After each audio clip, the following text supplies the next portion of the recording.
So welcome everyone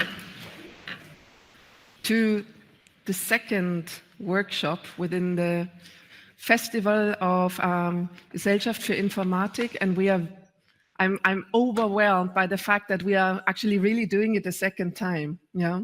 And I hope it becomes a tradition into the future. And we made it even bigger.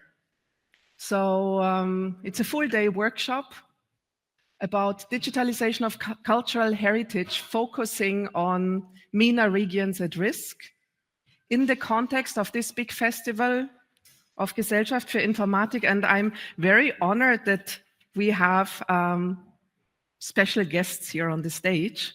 And first of all, before I welcome them on board, I would like to say thank you to my co-chair, Professor Dr. Christina B. Klaas from Ernst Abbe Hochschule Jena, and Professor Dr. Paul Grimm from Hochschule Darmstadt, who, without them, this whole workshop would not have been possible. So I think we are a good team. We shared responsibilities to make this possible to come. And also I would really like to thank the German Academic Exchange Service, DoCH, who funded all the accepted authors, students and scientists from Iraq and also from Sudan as associated country to come here in person to present at this workshop. We are very honored to have, we're gonna name them later on, but also important guests from Iraq, Baghdad here. Also in this direction, we have a great keynote. I'm gonna tell a little bit more later, and very much welcome and thank you also for joining us here from the General Chair of Gesellschaft für Informatik and the President for Gesellschaft für Informatik. Thank you very much for being here. And before I tell a little bit more about the project in another break, so we're gonna continue. Also happy to have representatives of the Iraqi embassy in Germany, in Berlin here. I'm gonna call you to the stage later. So before we're gonna tell a little bit more of the project, I also want to announce that we have from Al-Nur University the AR gallery. It's in the second floor, and I highly recommend you to go there in one of your breaks and have a look at it. It has been opened on Tuesday already on the first conference day, but please take the break as a chance to go there and have a look, because there are two students taking care of it and are very happy and honored to guide you around. So, but now let's start with the first welcoming notes. And I would be glad to welcome Professor Dr. Ulrike Lucke, the General Chair of Society of Informatics. Thanks so much for coming here. The stage is yours. Thank you very much for the nice introduction. It was a pleasure to be here today. Dear honored guests from Iraq, from the embassy, the ministry, dear colleagues, dear students, it's a great honor and it's a pleasure for me to welcome you here at this conference, Informatik Festival 2025. You may have recognized the University of Potsdam as an international place. We have 87 international partnerships worldwide with institutions in all continents. We have 36 international, binational, multinational study programs. We have more than 13% international students, which is quite a lot compared to other universities. So we are committed to a culture of hospitality and exchange here in Potsdam, and we are a bit proud of that. And please allow me also a personal remark. Remembering my mentor, my academic father, Professor Jamshid Tavangayan, who sadly died a few years ago. He came from more or less same direction. He often told me about his home, his eyes shining. He told me about magnificent mosques and fragrant bazaars, about the attitude of curiosity, of openness, of trade that brought prosperity and happiness to his country. And this sparked some interest about this region also in me.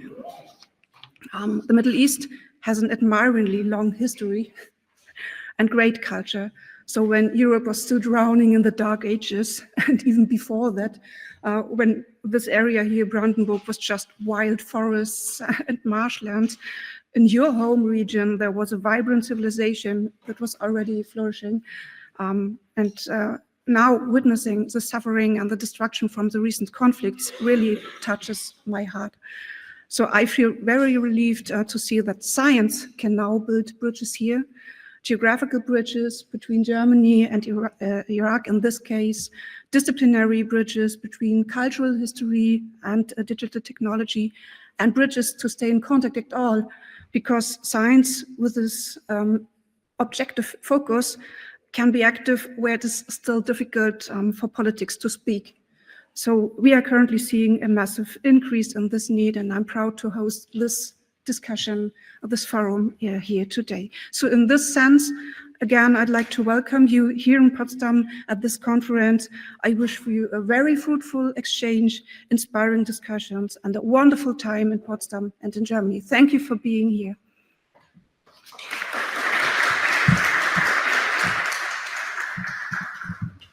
Thank you very much, dear Ulrike Lucke.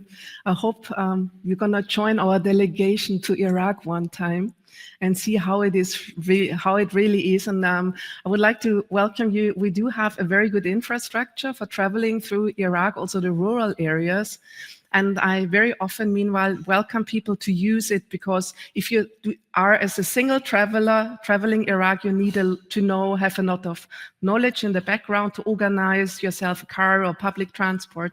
So feel welcome. And I think via Christina Klaas, you have a good contact, and now you even have mine. And you're now also sitting with the right people on the board.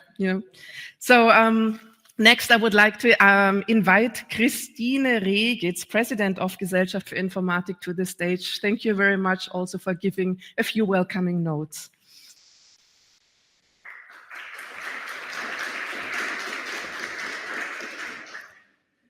Yes, thanks so much. Good morning. Good morning, everybody. It is really a great pleasure for me as the President of the German Informatics Society to welcome you to this exciting workshop on digitalization of cultural heritage here at the Informatik Festival 2025. It's really a pleasure, and I've never spoken to such an audience, I have to commit, and so it's really great to see you, that so many people came here from different places. This festival is a celebration of innovation, of collaboration, and the power of informatics to shape our future, our common future. Today's workshop brings together experts, practitioners, and enthusiasts from diverse fields: computer science, cultural studies, museums, archives, libraries, and others and beyond. This diversity reflects the very nature of the topic we are addressing, and this is: cultural heritage is universal, yet deeply rooted in local identities.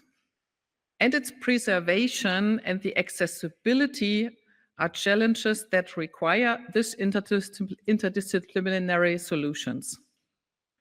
We live in a time when digital technology offers unprecedented opportunities to protect, to share, and even reimagine our cultural heritage.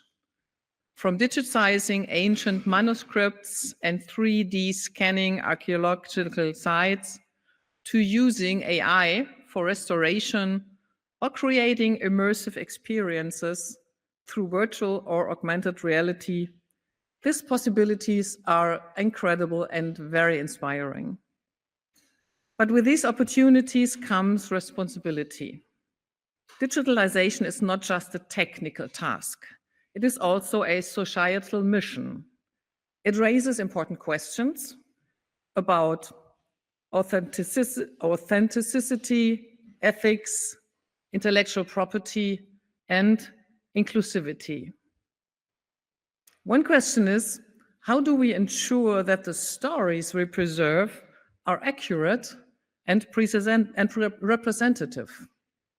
Another question is, how do we want to make sure that digital heritage remains accessible for future generations beyond the lifespan of today's technologies? So digital heritage is also a topic to discuss. And another question is, How can we leverage digital tools to strengthen cultural diversity rather than homogenize it? These are questions we cannot answer alone. And that's why this workshop is so important. These kind of workshops create spaces for dialogue and for co-creation, where technical expertise meet cultural understanding and social awareness. And the German Informatics Society, we have a strong belief that informatics is not only about algorithms and systems, but also about shaping a digital society that reflects values and aspirations.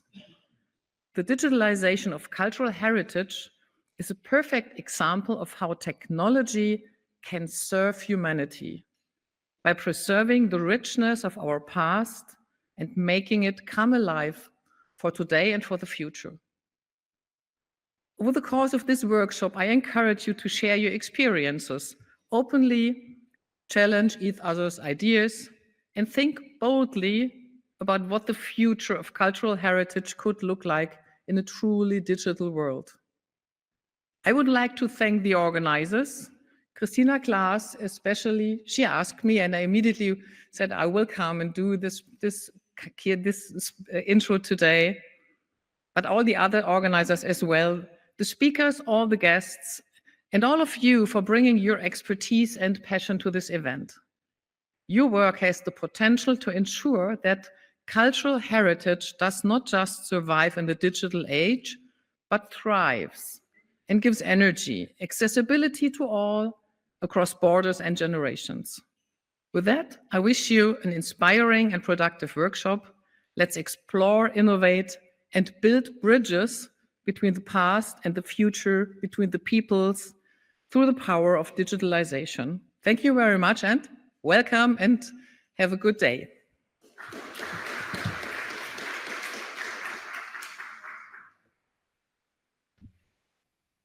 Dear Christine Regitz, thank you very much for your words also explaining the bridge between cultural heritage, digitalization, and informatics.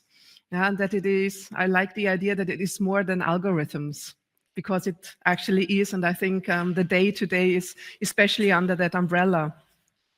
So I have to get a little bit more of the background information to you before I introduce the next guest, because we are doing this project, Digitalization of Cultural Heritage, already since 2021. It was that I wrote the first proposal for a larger funding, and within this project, we had a lot of contacts with the director of DoCH, German Academic Exchange Service in Amman, Benjamin Schmeling. And Benjamin was so kind to introduce me to Dr. Mofak from the Ministry of Higher Education and Research. And I think it was a good friendship from the beginning. And we started a strong collaboration, also considering that Iraq needs structural reforms in higher education. And within this idea, we started writing more proposals. So we are aiming to strengthen the cooperation between both countries. And I'm pretty, how do you say, optimistic that in 2026, we're going to have more projects working together. One day I received a WhatsApp in the morning from Dr. Mofak, and he said, look, this is a paper, a document. And it took me a while to look at it on the coffee, and it was a letter of recommendation and appreciation. And I was like, okay, this is something important. That's a very nice way to say thank you. But this is how I got introduced to the Iraqi embassy in Berlin, because suddenly they reached out for me and said, please come over. We would like to hand over this letter. And we would like to talk to you and invite you for a cup of tea or coffee. You even gave me the choice. And that was, I came then all the way, like a journey from east to west Berlin to see the ambassador of the Iraqi embassy in Berlin. It was Lukman Faili, who now, as far as I understood, is working for UN, for United Nations in New York. but we are very happy to have them as a guest here in person for today. So I'm glad to hear that we also have a very ongoing and intensified partnership with the Iraqi embassy here. And I would like to welcome for a short note also Hassan Al-Haidari, the counselor and the head of culture department at the Embassy of the Republic of Iraq in Berlin. Thanks for being here. The stage is yours.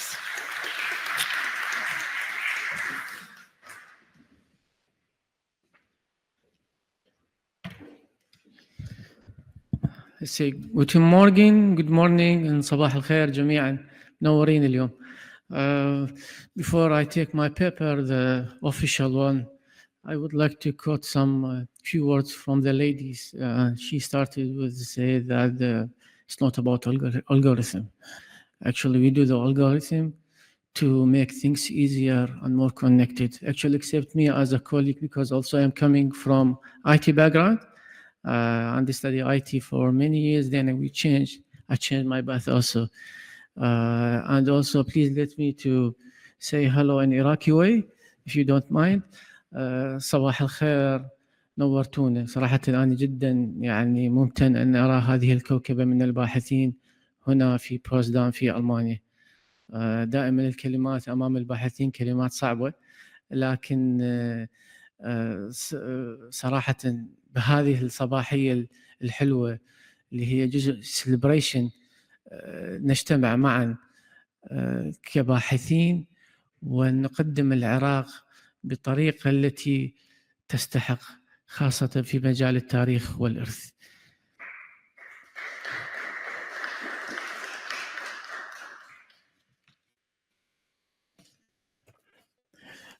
It's a real pleasure to be here today together with my colleagues from the embassy. It's important workshop to digitalize the heritage, cultural heritage. I am happy to see and meet the rich diversity of experts from different universities in Iraq here at Potsdam. I know it's not easy task to bring all them together here.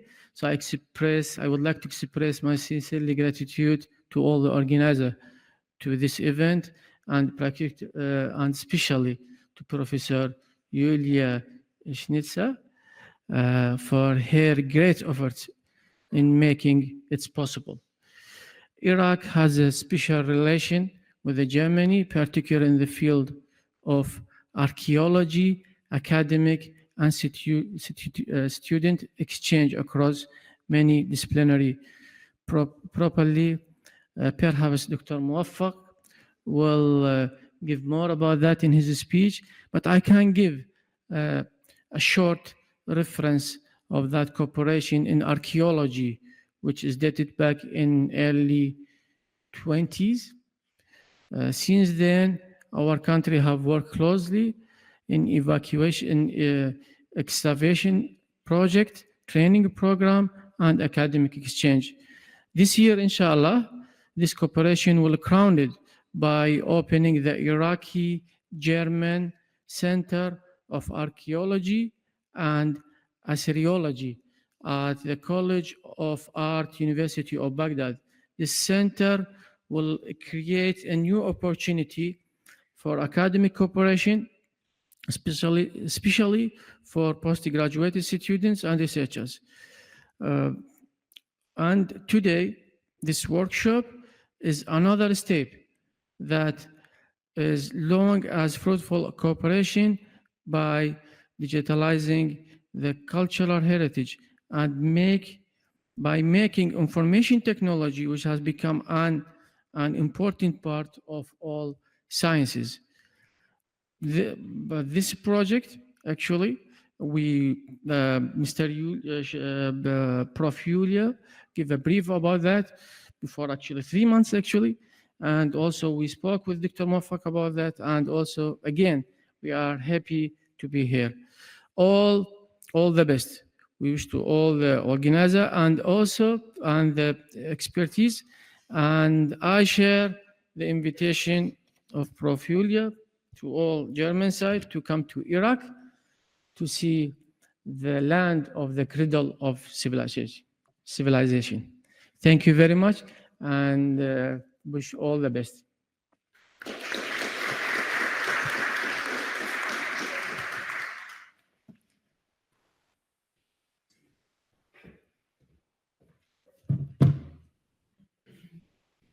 Thank you very much, Hassan Al-Haidari, for your welcoming words and explaining a little bit of the diplomatic relations and also giving a little bit of an insight in how it is to work as an Iraqi embassy in Berlin.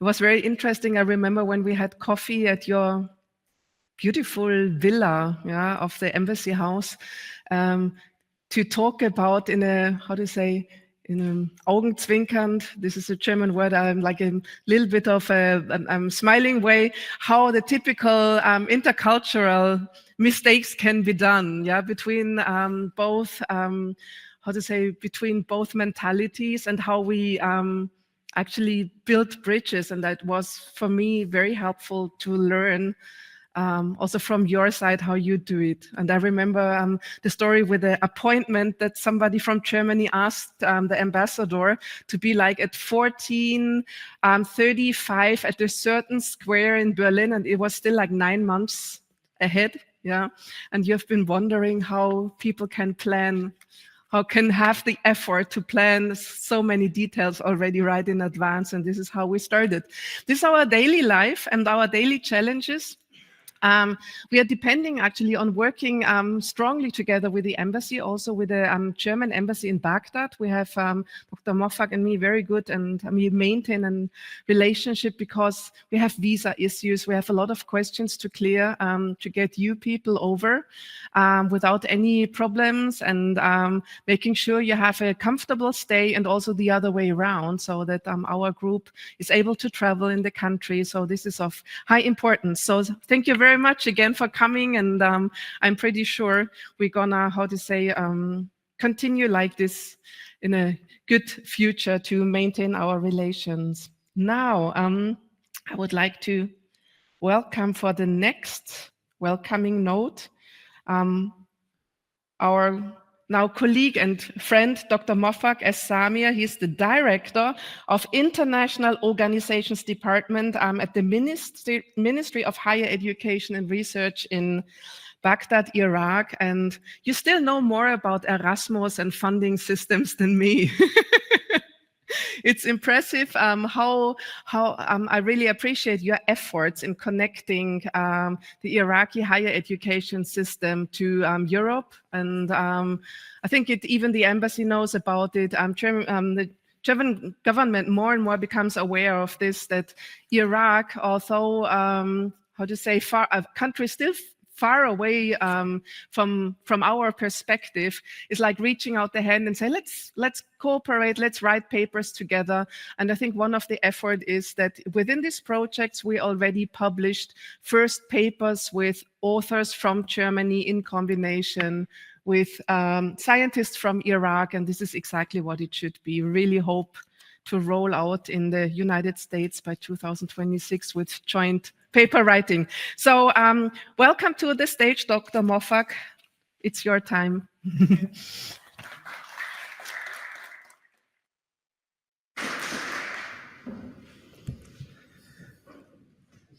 Dear esteemed host, organizers, colleagues, and friends, Assalamu alaikum, Sabah al-Khair, Guten Morgen, everyone here.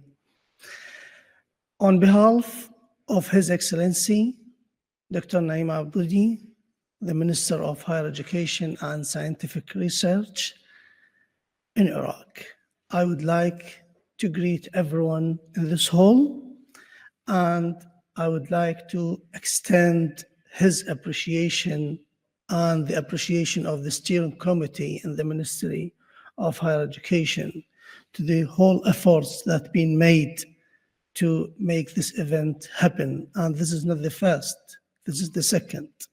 So thank you everyone for being here and making all the efforts to be together. Disease and science sharing a common feature. Both of them have no borders. And that's why we are seeing people from different countries sitting here because of science. And from this concept in Iraq, we made our governmental program standing on a very important pillar called internationalization of higher education. And while I'm managing this folder in the Ministry of Higher Education as Director of International Organizations Department, also Erasmus National Focal Point in Iraq, I'm really glad to see that our efforts growing, especially with Germany, and there are many reasons for that. And in a drone view, I would like to give you a few hints about the collaboration so far with Germany. This event being based on, as Professor Yulia mentioned, a communication between me and Benjamin Schmeling, and we started from that time. But it's opened so many doors for us. I can't claim more collaboration more than what I heard yesterday, that Professor Sabih, who is sitting with us today, got an email from Aachen University telling him that his project with them on short term from that, has been funded and approved. So this will be the second thesis in our collaboration on this term. We are working hand to hand on Erasmus projects, and we are insisting to get it. Even though we are not getting in first round, we will get it. We are recruiting our diplomatic, political, and scientific ways to have it. And hopefully by 2026, we're gonna have it. The application of capacity building in higher education, which is having 10 Iraqi universities together with German universities and universities from neighbor countries. With that, we have a very strategic relationship. Now we start reactivate the scholarship scheme program with that, and hopefully by the next year, we're gonna send the first 100 students to study PhD in German universities in different topics.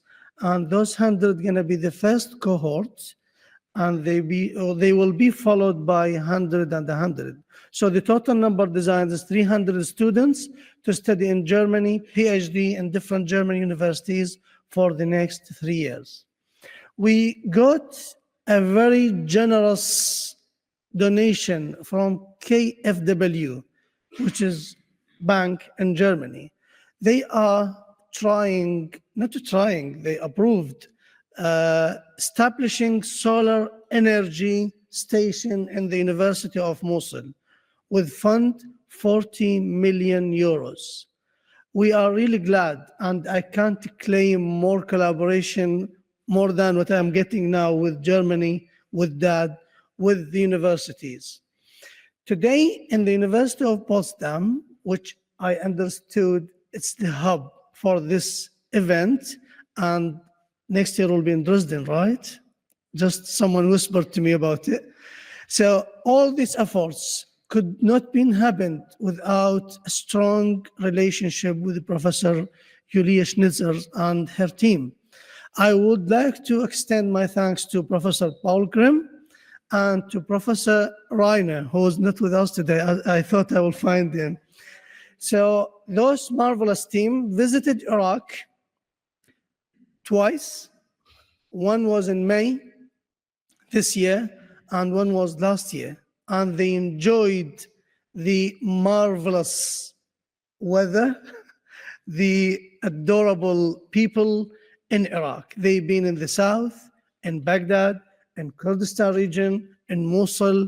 They've been in Najaf in Kufa. They've been in Babylon. So they saw so many things. Please don't miss coming to Iraq soon. The invitation is open to you always to visit Iraq, to collaborate. We are trying to bridge our lives together, because if you go to history, Germany is the best nation who recovered after the war and restarted to be Germany. Iraq, I mentioned a few days ago, is a cradle of civilization. And the war times that we had, it was horrible. But we are restarting again. So we are sharing the same experience in terms of horrible time, but let's share the best time together. Thank you very much for everyone here, and would love to welcome you in Iraq soon. Thank you.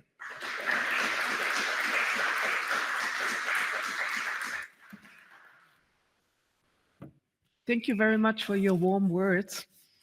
Now we're at the end of our welcoming notes, and before I hand over to the first keynote, I would like to mention a few organizational things. The student Adil is sitting over there. He has a list you please have to sign, because I will always need to write a report for that, and we need an attendance list. Also for you, it would be like really great to see for the DAT that we had high representatives attending the conference. So before you leave, go to Adil, sign the list. It would be really great. Thank you. Also, we would like to invite you for our conference dinner tonight. So anyone who has time, today at 6 o'clock, I reserved a table for us in the nearby Italian restaurant. It's 5 minutes from here. I forgot the name, to be honest, but I put the link in our WhatsApp group. Yeah, so if you need the link or the info where to go, everyone here in the room would be invited to join. Just give me a notification if you're probably from the part of the group who cannot attend. So I don't say 20 and we're gonna be 40, or I say we are 40 and we're only gonna be 20. So to have a rough idea would be great, but feel kindly invited. And also that badge, now I don't have it, but the conference badge is valid for lunch in the canteen. So if some of the guests, I don't know how long you are going to stay, let me know if you need a badge as well, then we have to go in the front and register you. I think that's it for the organizational things. So much for coming here. And then we're gonna enter officially the program, and let's get to the point and let's get to the topic. Yes, it is now a little bit more than 1 year ago, we had our first delegation trip, also visiting federal Iraq, and it brought us all the way to Mosul. Mosul, we are maintaining a partnership with Mosul University, and we even brought a handful of students from Germany, and they met with students in Mosul, and we also met with the scientists there, and they organized a heartwarming program for us. And one of the highlights I remember is we have been visiting the Mosul Heritage House. And I was deeply impressed in how quickly and with a love for details and for preserving culture, Mosul started to reconstruct their cultural heritage and to rebuild important buildings.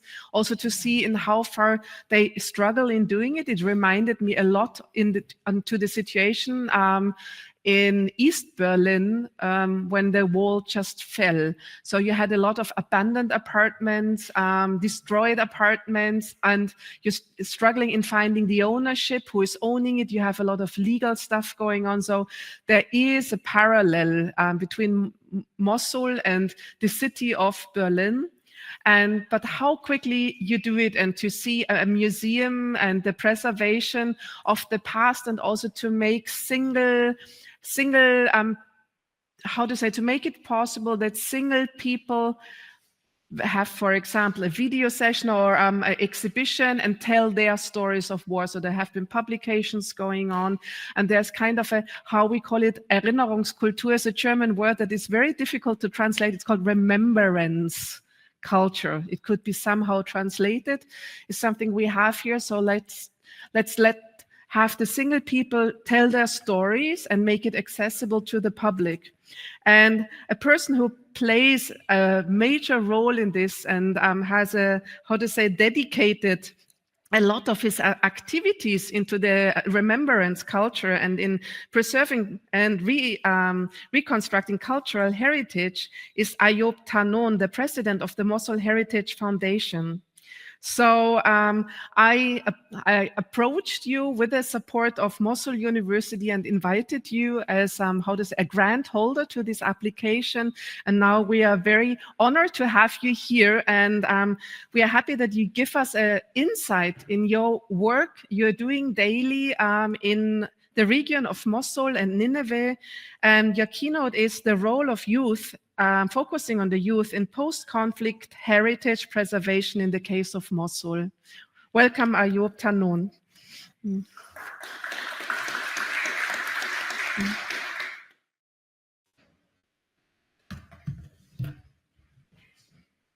Ladies and gentlemen, welcome and thank you for Julia and organizer for the choose me about the speak about Mosul heritage and give me this opportunity.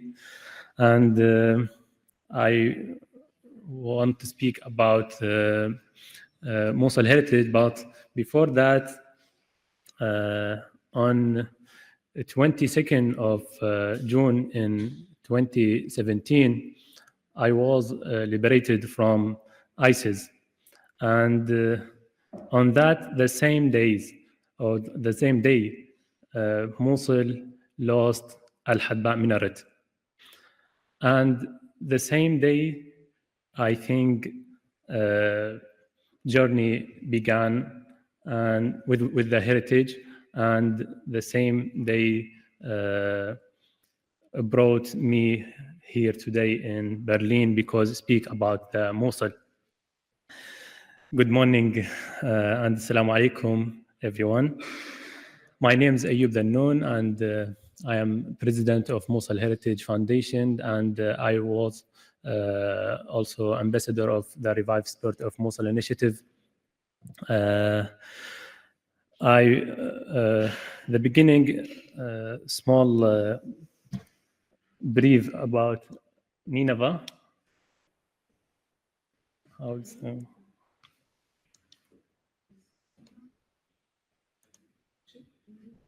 Okay. Nineveh is the second large city in Iraq after the Baghdad, and contain many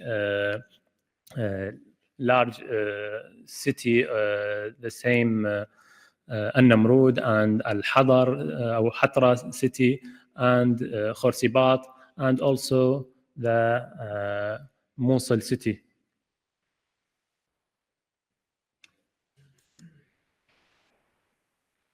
Mosul is a very, very historical city and contain many historical sites and mosques and church, and the old city is very beautiful heritage city, and many thousands heritage house in old city of Mosul.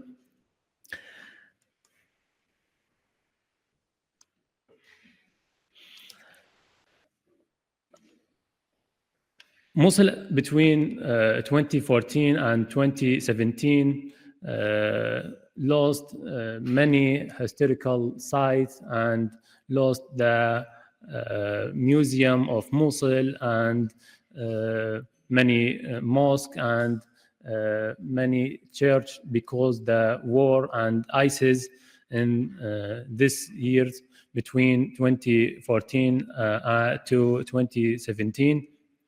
And after the liberation in 2017, the youth we ask how can be start after the liberation to repeat the life in Mosul. And many youth people in Mosul start with many campaign, volunteer campaign. One of this campaign or initiative, the Dunbar Revelation. This is the Dunbar the small car in all city of Mosul use to remove the rubble or another this, and start with in the platform or in the social media, invite the people to remove the rubble after the liberation and after the war in Mosul. And this is initiative start on post on social media, but in the end, this initiative remove 21,000 cubic meter rubble from the old city of Mosul. And this is initiative choose the best initiative in all in Arab country in 2018. This is about the initiative before start with Mosul Heritage, and I think many initiatives in Mosul from the youth, many departments, I think in the education or relief or another culture and another department, but me and some youth start with the Mosul Heritage, and the beginning start with platform in the social media and platform. The name is the Mosul Heritage. This is the platform in the beginning start to documentary about the heritage and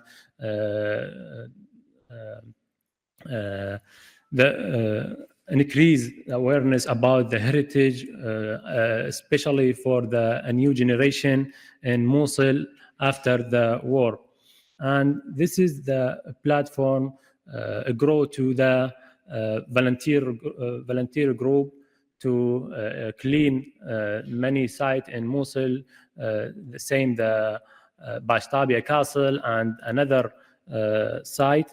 And after the platform and activity opening after 2 years opening the Mosul Heritage House or Mosul Heritage Foundation.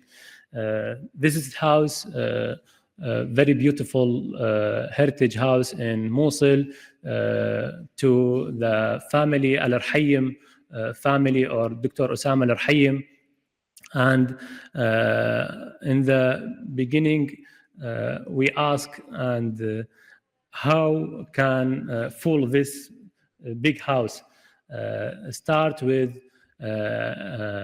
initiative is to the family in Mosul. Can we donate pieces, heritage pieces, and put in the this house? And my team write the name of family in the these pieces. And this in the right, the photo of the community museum. This is the name for the museum in this house, because every pieces in the museum donated from the family of Mosul and Nineveh. And the left photo is the first virtual museum on the heritage with Qaf Lab. This is the museum using 3 or 4 technological VR and AR and video to show a new generation. The site is destroyed from ISIS or from the war. And another section in the house, the traditional room, Mosulian rooms, and shop for many people, and many activity in outside of the house. And after the opening, some program with international organization start with the big program with the UNESCO the Community Center for the Revive Spirit of Mosul initiative. This is the big program with the UNESCO and Volunteer With Us Foundation in Mosul to many activity, I think 12 activity to and many tour for the student and the people to go to the sites or UNESCO rehabilitation, same the An-Nouri Mosque and As-Sa'a Church or Tahira Church and the heritage houses, and show the work of the UNESCO in Mosul in this center and awareness the people about this program. And another example for program, the Unity Thought Culture and Partnership with USAID, I think is the small project, but many activity in many departments in the first back to storyteller in Mosul, and another department may make guide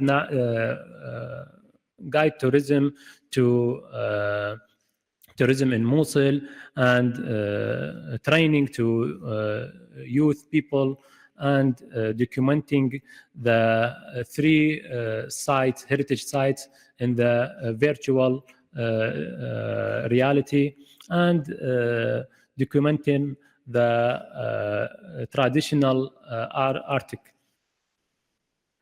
And this another program, Preserving the Heritage of Nineveh, I think is the beautiful program, because sharing my activity and with the community, and invite the people to donate some pieces, and this program open the initiative to the Nineveh, not the Mosul just, and some people come to the museum to clean the community museum, and festival in the end of the program. And another activity with the Goethe Institute, I think is a beautiful activity. After the one of artists, Farah Al-Yusuf, is artist, Mosulian artist, live in UAE, but when you want to donate this work, active Arctic work, I think along the 6 meter, donate to the Mosul Heritage Foundation, and in the opening ceremony, I think more than 400 people come to share in this festival. And focus in Mosul Heritage, focus to development of youth in heritage and tourism, and start with training 24 youth in first aider with the cultural heritage after the conflict, and another training to tourism guidance in Mosul and in Basra, and another program or activity with the family in Mosul and youth.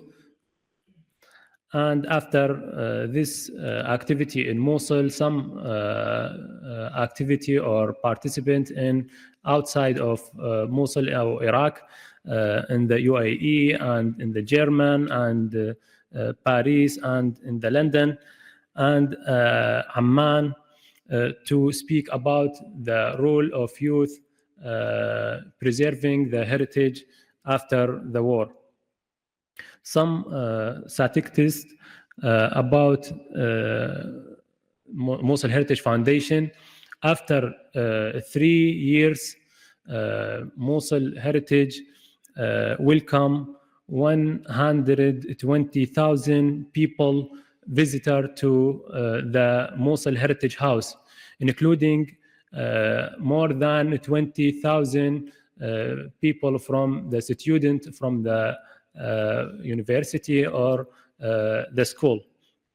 And community museum now contain more 800 pieces donated from the family in Mosul, and I think 73 culture activity and development, and documenting virtual reality, I think 14 sites, and another activity for from the opening to now. This is the partner from the beginning to now, and in the future, I think many goals and many dreams for the Mosul heritage to speak the word about the heritage in Mosul. And in the last, I think should be thanks for my team. This is my team and volunteer team, and I think another person not here in this picture. Many thanks for everything and for everyone push to Mosul heritage to success or this successful. And many thanks for Yulia and organizer for the invitation and this opportunity to speak about Mosul and Mosul heritage. Thank you.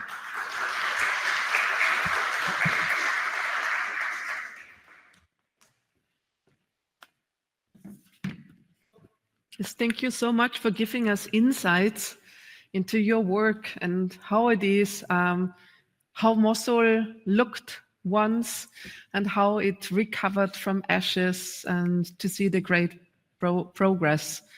We are like after the keynote, we're getting to the part where we have the scientists' paper presentation. I think we had around like nearly 70 submissions after our call for papers in April, and 21 made it. So that's some kind of a conversion rate from 1 to 3. That's pretty good. Yeah. Although some of you, I think, already tried last year and got a positive result by this year. And we all know there's a lot of effort behind. So behind every paper that's going to be presented today is a lot of research, a lot of, I think, nights you worked on that in teams or alone or within the context of your university. And now this is the achievement, is being here and just having only 10 minutes to present. Yeah, and we have a tough schedule. I guess you all looked on the program. I posted it in the group. So I would ask you to keep to this time slot we have given to you. So from now, we're going to have 2 keynotes. We're always going to have a discussion at the end of each group. And after the 2 keynotes, we're going to have the first coffee break. Yeah, so this is about how we are going to continue. But now, I hope you're already excited, Shaima. Where is she? Here she is. I hope you're already excited. If not, all good. If yes, that's normal. I think it belongs to the story. You can come here and start presenting your note. We're going to listen. Yes, you're welcome to sit here. I'm going to stay here because then it's easier for me to do the moderation. Yes, you can. I think you can speak in here. I need the slides. Yes, the slides. You should be able to access them with here. They should look. Here you are, and you can take the next one. Go ahead. Yes, that's you.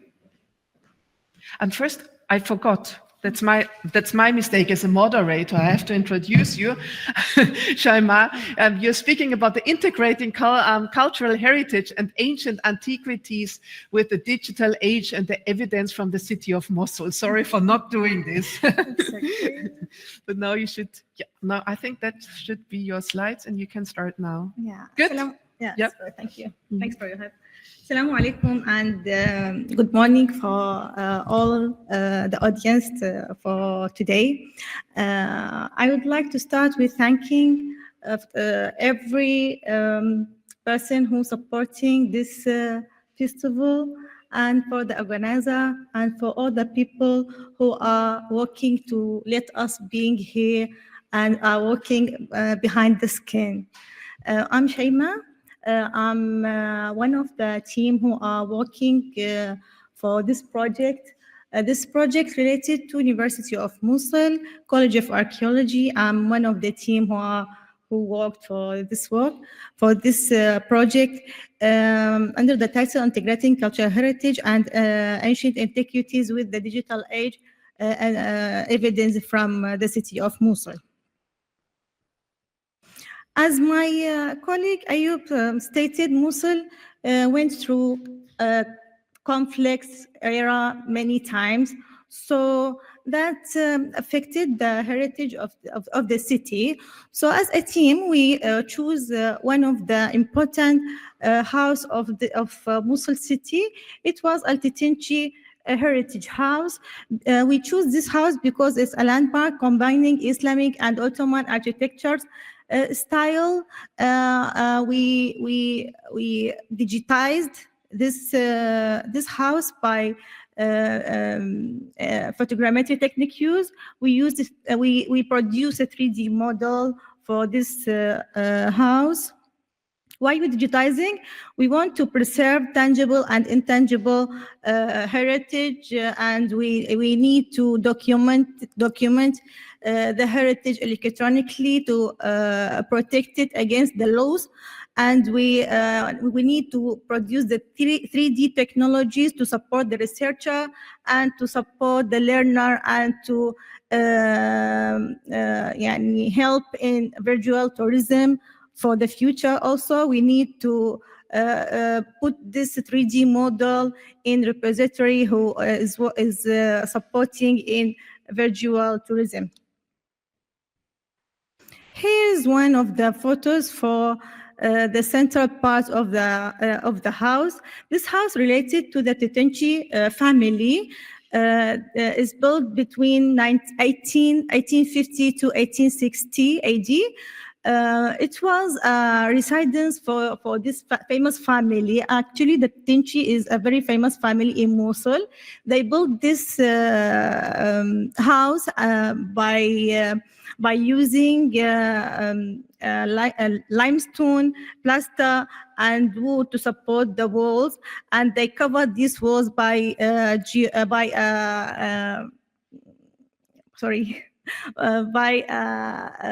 marbles, and they used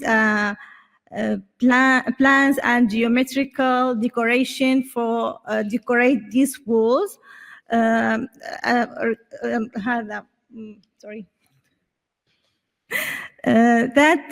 follow the traditions of Mosul and Ottoman era for architecture at that time.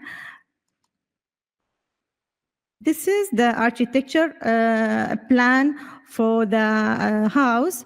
On the left, we can see the floor plan. This house consists of 3 sections. It's right section and the left section and the central section. We for the central section, we digitize this section, and we focuses on digitizing this section because this section used for visitors, and the other section is the family section and the kitchen section. Actually, the central section called in Mosul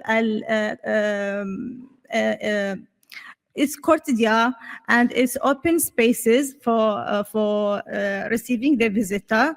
Also, This is the E1. E1 is the planning architecture and planning elements that's used in building the houses at that time. E1 is used for natural ventilation and lighting in architecture at building the house at that time. In these photos, we can see the southern E1 and the western E1. There are 3 E1s at this house.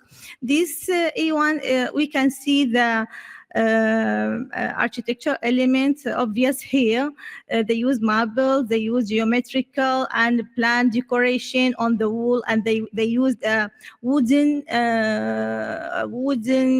windows to build this home. These photos taken during the before 2011, during the reconstruction process. The last reconstruction process happened after the liberation of Mosul after ISIS conflict. Actually, if we go back, we can see the E1 is located here. Here is the southern E1, here is the eastern E1, and here is the western E1. For our digitization, we digitized and we produced a photogrammetry for this area. And why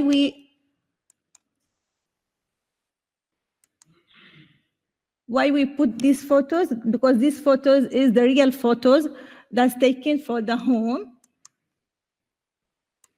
And digitization process going through taking photos for this area of the home by camera Nikon D5300.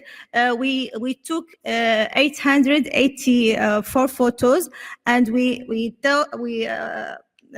got these photos and put it in a MetaShape program. We work on version 1.8.3 version.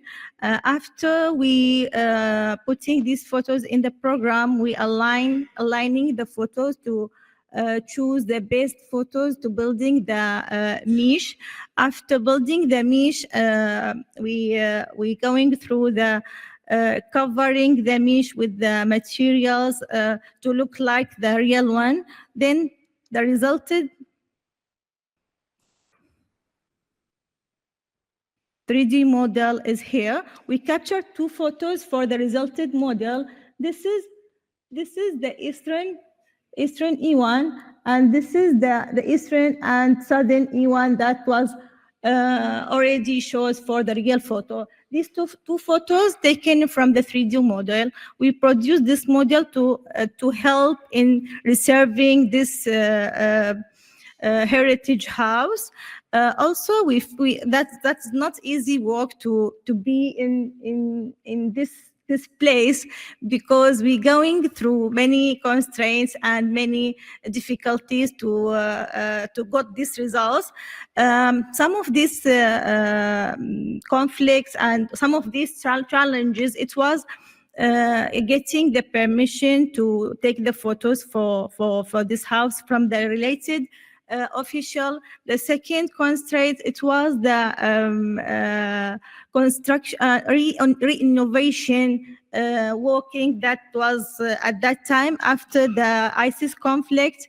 And also another constraint and challenges, it was the weather condition. We took the photos 2 times, at early morning and afternoon, at sunset and sunrise, to produce best photos with the detailed photos that enable us to get these results. Also, we are facing many challenges related to the weather because of the dust weather in Mosul. So dust reduced the quality of the photos 15%. So we have to take care of the timing of taking these photos. Also, the marbles that used for covering the walls of the house, that affect the quality of the photos, because this produce the reflection. This reflection affected the quality of the details that are in the photos. That we will use it in photogrammetry. So after that, we do a simple work, and we, inshallah, will produce or continue with our project to produce a 3D model for all the other parts of the house. That will be a long-term project, because it needs a more support and a more teamwork and a more people who knowing in this technology. Thank you for all the audience. I hope I can give you a clear vision about this simple word, and we hope we will get it in another level in the future, for the future work. Thanks.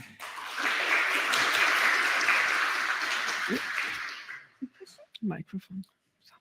Yes. The Yes. question session? Is it now? The question session, is it now or later?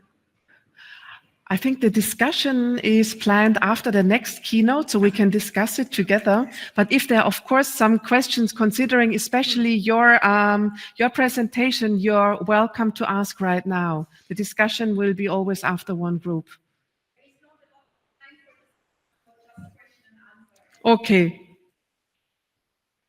Question and answer. So thank you so much, Shaima, for this impressive insights into your work. Thank you so much. So then, before we're gonna go to the next session, I would like to ask you, before we go in the coffee break after the next one, can we make a group picture here? Don't run away, okay? We need one group picture. And I think it's a good moment to do this before the coffee break. So I'm already announcing it. As far as I understood a little bit, it was a turbulent morning with a lot of things to organize. And the next presentation will be from Mohammed Aldabach. I'm very bad. I'm always pronouncing the family names of Iraqi people.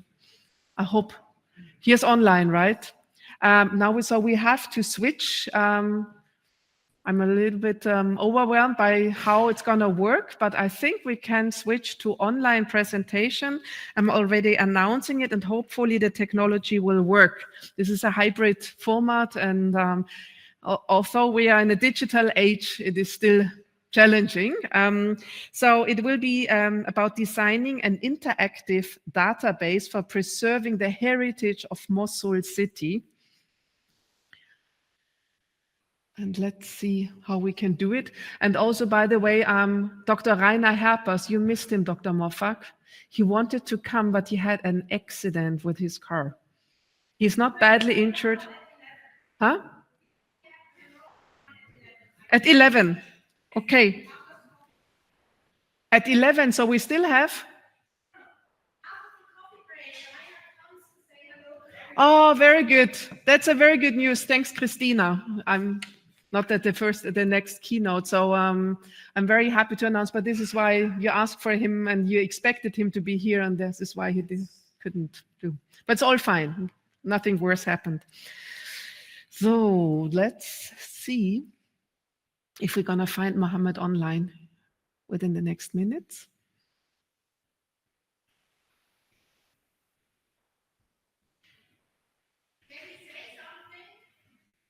Me? Mohammed.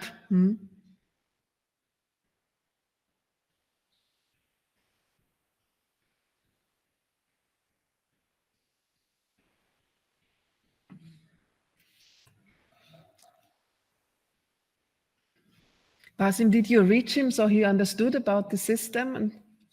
Okay. Good. Dr. Mohammed, I heard that you need to share probably the screen or so that we can hear you. I don't know. Okay, that's the point. Do you say something?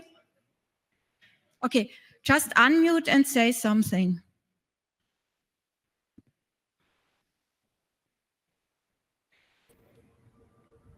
Hi, everybody. We hear you. Thank you. Ah, very good. Technology.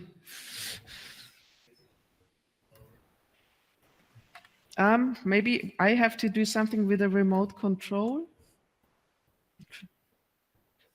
But we should also see him, kind of. I don't know.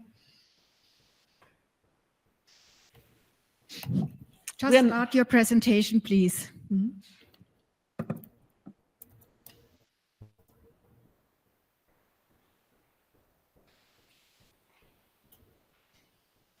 We just heard him short time.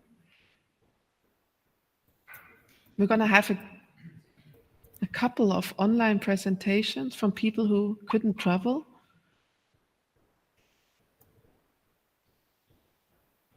We don't hear you.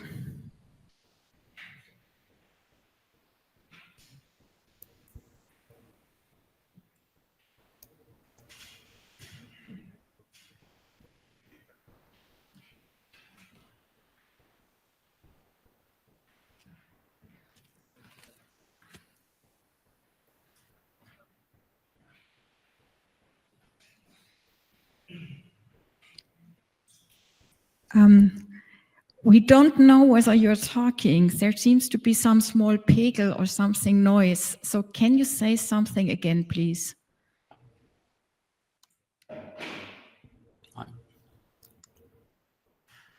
Hello? Can you hear me?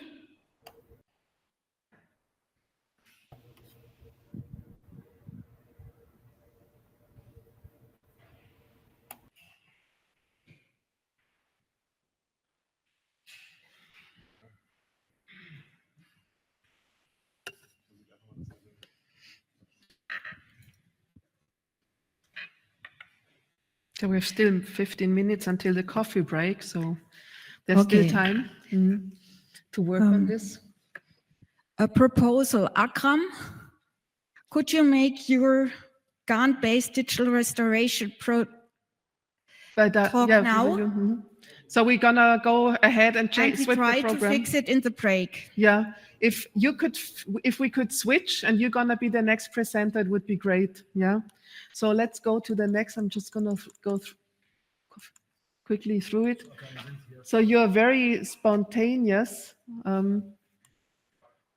So can I have my notes here actually? So, Yes, okay, so the I'm slides just are- next. Now just next. I try to do next, but it doesn't. It doesn't go anymore. It doesn't go ahead any. Now here we go. This is the paper. So you can read the title, and now you go here on next. You go here, and then you're gonna have the next slide, and your presentation should show up. Okay, that's good. Yeah. Okay. So thanks for being so spontaneous and just jumping in and filling the I'm gap. ready. Yeah. You're ready. Very good. Yeah. And please shortly introduce yourself, because some of the people might not know you. Yes. That would be great. Thank you. Yeah. Thank you very much, Julia. So, assalamu alaikum. Good everybody. So, actually, this work should be presented by Akram, but he couldn't. Unfortunately, he couldn't come to Germany. So I'm the second author, Omar Janeh. I'm from University of Technology in Baghdad. So first, I would like to thank Professor Dr. Yulia for inviting us here to the workshop in Pharmaceuticum Festival 2025. So today I will be presenting our work on the digital restoration of Abbasid coin inscriptions using cycle gun approach. So cycle gun approach. So to begin, so I will just start with the challenge that we have. So I want to talk about the challenge we are addressing. So Abbasid coins from the 8th century are incredibly important historical artifacts, which offers a window into the economic and political history of the early Islamic world. So unlike many contemporary coins, they're designed almost based on textual, made up of textual inscriptions. So an early Kufic script, so Al-Khat al-Kufi. So which hold a significant historical religious information. So, however, due to the age, these coins actually have become severely degraded and making the inscription, it's very difficult to read, or as we can see here in the images here. So some of them are worn, and some of them are corroded, and some of them are off centers, and some of them are strike weakness. And a traditional conservation can't recover all those details. So we have to use some techniques to preserve this historical information. So here are some examples actually demonstrate some, sorry. Yeah, so here are more examples on some coins from the Abbasid monetary era. Most of them actually lost to corrosion, and you can't read them anymore. So here only the translation in Arabic, it says, "There is no God but Allah alone with no partners." Most of the text actually written on them. And also here some other examples of the Abbasid coins. So our solution to this problem, to use the generative adversarial network, which called GAN or GANs. So this an excellent model or deep learning model that can reproduce the images or produce realistic images by using something called image-to-image translation. So without needing a perfect one-to-one matching. So we don't need the actual one-to-one matching of these images, so they can predict the details that already lost in the images.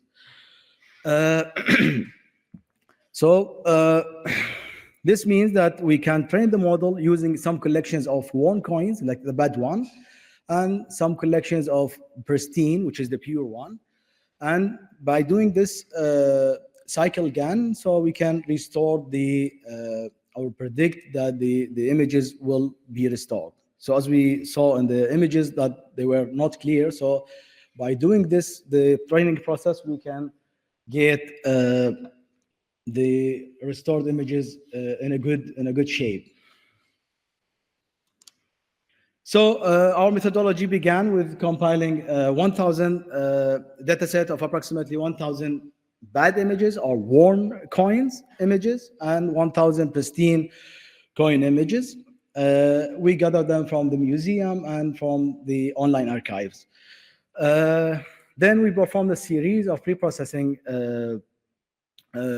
steps, so including resizing the images to 265 by 265 pixels, and we convert them to a grayscale, and also we make the model to focus on only the details of the inscription rather than the background. So we just make the focus of the model on the information on the coins. So the architecture of the cycle GAN, actually the slide has been changed, but this is like the old version, but only has the blocks. So the architecture of the cycle GAN has two generators. This goes from degraded to pristine.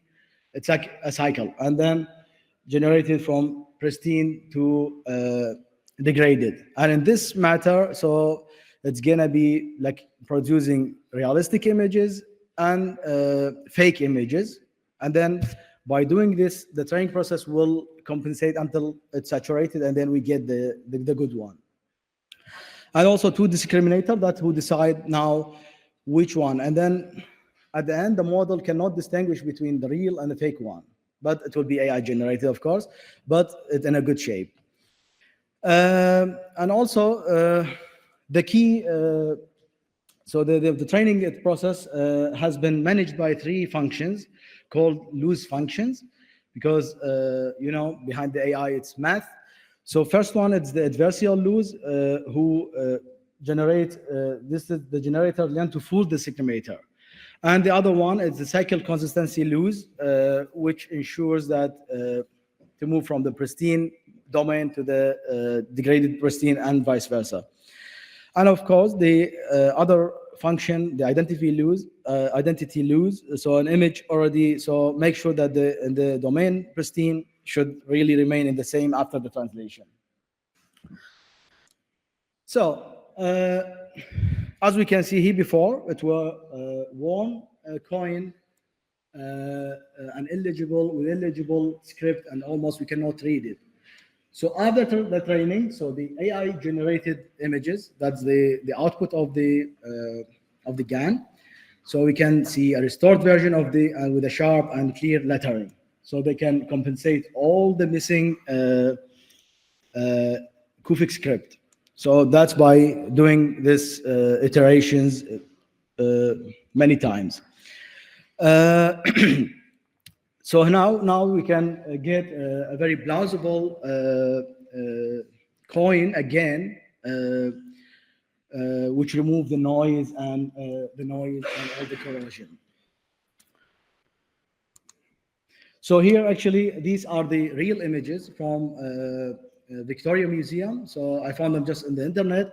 So this is not AI generated; it's a real images from the museum.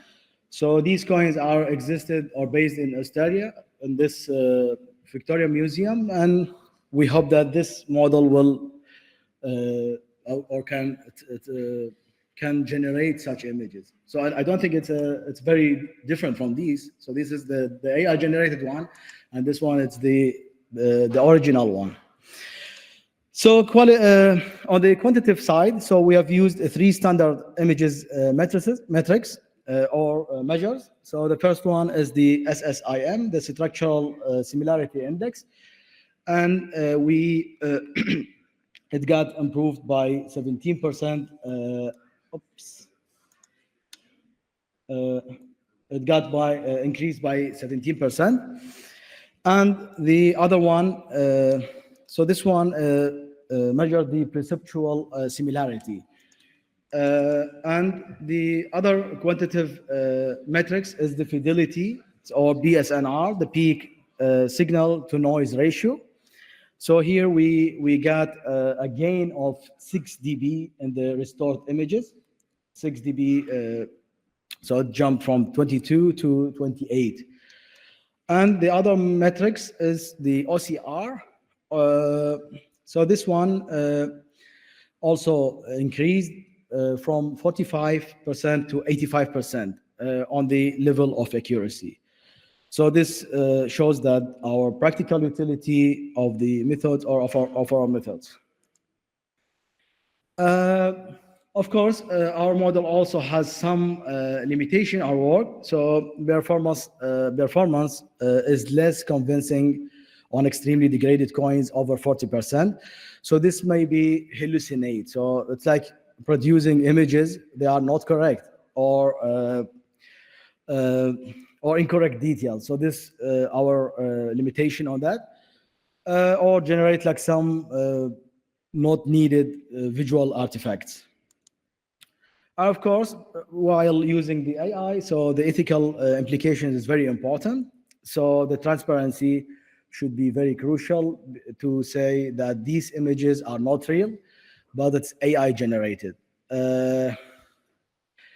Of course, definitely this is not a replacement for real images, but at least it's to keep the information that exists already in the coins and the information inside it.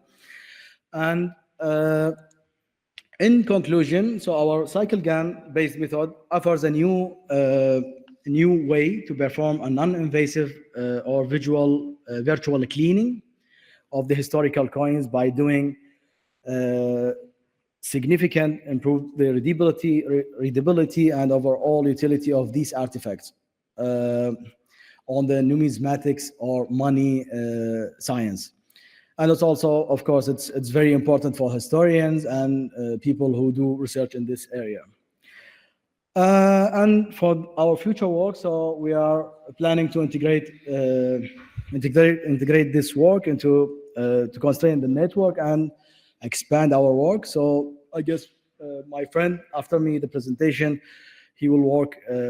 I guess we're gonna go cooperate in the future because they are like doing it in a using the same technique, but we are using it for not coins, for something for the cities. Like we have in Iraq historical places where they are only flat, so we are using the same techniques to bring them again, like creating the walls and using the same techniques.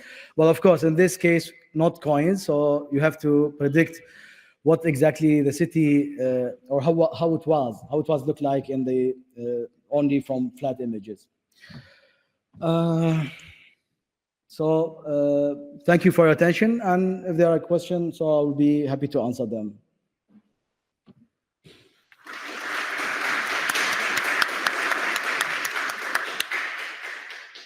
Thank you very much. You're welcome. It's interesting insight into your work.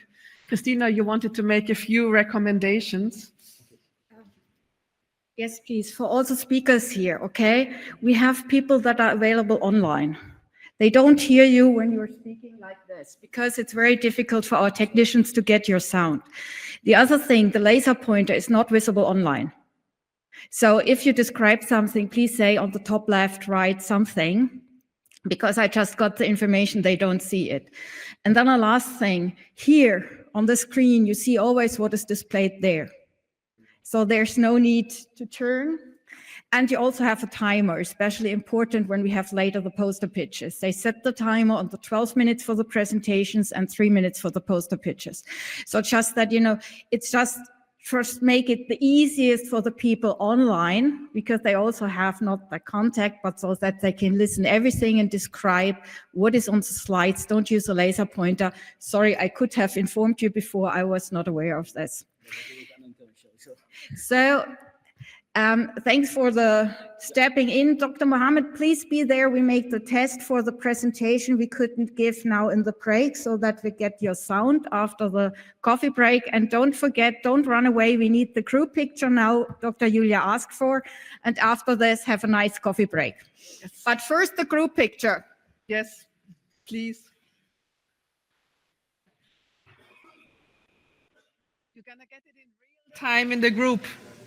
And don't forget to sign in the lists. First the group picture, then you sign in the list, then you go for a coffee. Yes, you. Here in front of the sign, we all come here. Behind me. All behind me. Yes. All of us? Yes, all of you, all of us. Yes, all of you and all of us. How many lines? I don't know how many we need. Maybe we take the tall into the background, like Akram. Yes. All come with me.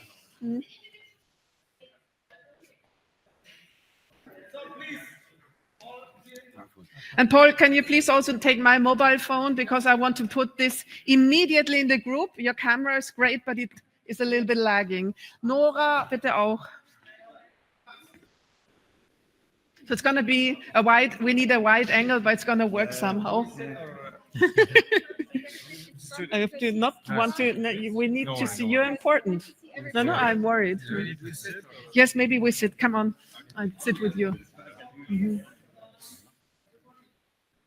Yes.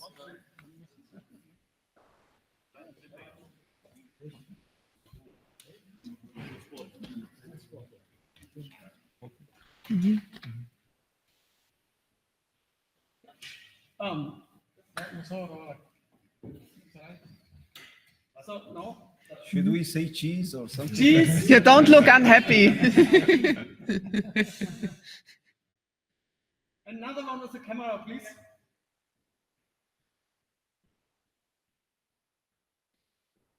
And say cheese again. Cheese. And as there is a festival, do some movement, some whatever, happy movement. Hello.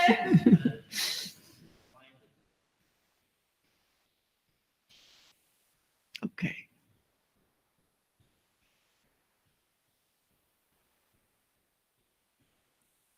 Thank you. Okay, thank you. Sign in the list and visit, I don't know whom to follow to visit the AR gallery from... Hello everybody, hello Rainer. We are in the mix of a German and Middle Eastern time schedule. We try to be in time. Rainer, the floor is yours. Okay, Oh, so sorry. yeah, but I think something have changed in the video. So We see you. okay, very good. Yeah, so I'm happy to at least connect online to you, and I'm really sorry that I did not made it to Potsdam this time. So Julia and Christina and Paul know why. There was a small car accident happening on my way to the east, and this made me yeah, stay home because the car is crashed. Yeah, so having said that, so I'm sorry that I cannot be with you in Potsdam and celebrate this workshop. I'm still committed, and I wish you all lots of luck and some nice days in Potsdam and in the surrounding and in Berlin. And hope to see you soon, either in Iraq or in Jordan, in the Middle East, or again in Germany. So I'm still committed, and I'm happy to contribute whenever the right place is there. So Julia and Christina, please let me know if I have to say something else. I need your guidance if I should say more than just hello. It's a great thing to do, Rainer, and nice to see you. Great to see you. Well, we miss you here badly, of course. Yeah, but great you had the time and the opportunity to check in online. So enjoy. At least, yeah. Enjoy everything. We miss you. I will. Yeah, we miss you too. Thank you. So go ahead, please. Okay. After the coffee break, we would like to continue. I'm a little bit unsure. Christina is or Basim, is Mohammed now ready to present? Yes, I'm ready. Ah, very good, very good. So I'm glad that now the hybrid format seems to really work and blend in well. I would like to welcome Mohammed Alabach, designing an interactive database for preserving the heritage of Mosul city. Mohammed, please shortly introduce yourself for those who don't know you, and please be aware that we have the time limit. So I hope it's shown on your prompter as well, and go ahead. Yes, thank you very much for you, our phone conference team. I am Dr. Mohammed Al-Dabbagh, assistant professor from University of Mosul in computer science and software engineering. Firstly, good morning for everyone. It's an honor to be here at the Informatic Festival of 2025. I will be representing our research about designing an interactive database for preserving the heritage of Mosul city. A project that's very close to my heart. I'd also extend my gratitude to conference team and that. Firstly, is the presentation is ready? Yes. Yes, to understand our research, our project, we must first understand our city, Mosul city. Our city has cultural legacy that spans millennia, a rich tapestry of both tangible and heritage like ancient carvings of Nineveh and historic churches. Also has intangible traditions like unique melodies of what we say maqams, like Musuli maqams, Uthmani maqams, or also we have tasted our famous cooked foods like kubba or another. I think every attendance know about this. Next, please.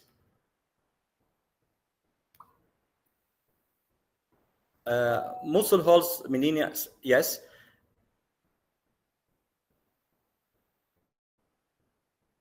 Our goal, our project is our mission has clear from the start. We want to build a trusted digital platform to secure archive for our culture. Second, this platform had to conserve both tangible and intangible heritage, from architecture to stories, personal stories. Third, and perhaps most importantly, we want to encourage community to participate. It's like social media websites like Facebook or another. It depends on encouraging people to participate and upload their items to our platform. Also, we add to this platform, we aim to use modern multimedia like VR multimedia or competing ways as the secure and scalable system. Next, please. Yes, our methodology is to use a user submitted of piece of content through a simple interface on our website. The submission enters in our system to be pending status. From there, it goes to our expert panel for review. Once they verify the authenticity of historical content, they approve it and it becomes published for the world to see. And also we add interactive tools like likes or comments to encourage people to comment on this content of website. For example, next please. If you can see, we use in backend Laravel and MySQL to develop the backend side of project. Also, we use RESTful API to ensure the modularity. We use also in UI simple submission and display UI. For example, in this slide, you can see one item uploaded by participants. This like Mosul Abaya is just a photo. It's included in 13th century of Mosul history. Details are provided by the user like location of using this item or some information. And also you can see it's approved by our expert. And it have many likes from visitors of our website, and they can also comment on it. Next, please. So what we have achieved so far, our expert validation system, is to bedrock the platform reliability. We are seeing active user engagement with people committing on the sharing of the content, creating a dynamic conservation about our shared history. Of course, with the growth of our challenge to ensure our platform can handle an increasing amount of data, we are planning to migration to Amazon platform S3 cloud storage later on this year. We also expanding our team to expert reviewers to 15 members to maintain our high standards. It's incredibly rewarding to see our work align so closely with UNESCO or maybe we have some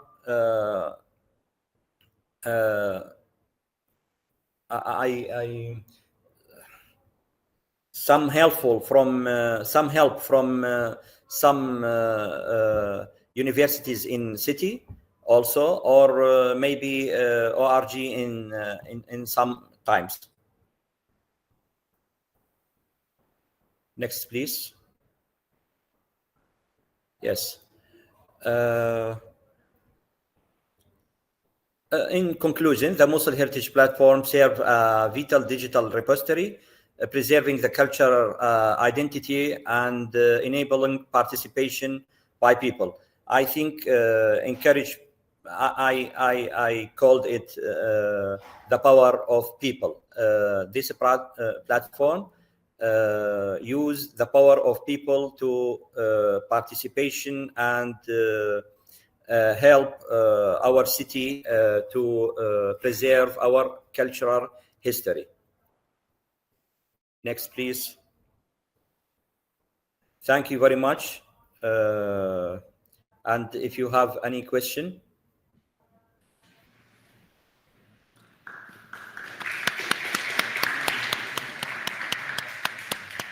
Dear Mohammed, thank you a lot for your presentation, and hello from Potsdam in Germany to Iraq, Mosul. Thanks so much for joining us online, and we are glad it worked out well. We were hearing you very clearly, so it was a presentation good to understand within our audience here. Thank you so much, and have a great day, and see you online. Thank you. Let's go to the next presentation.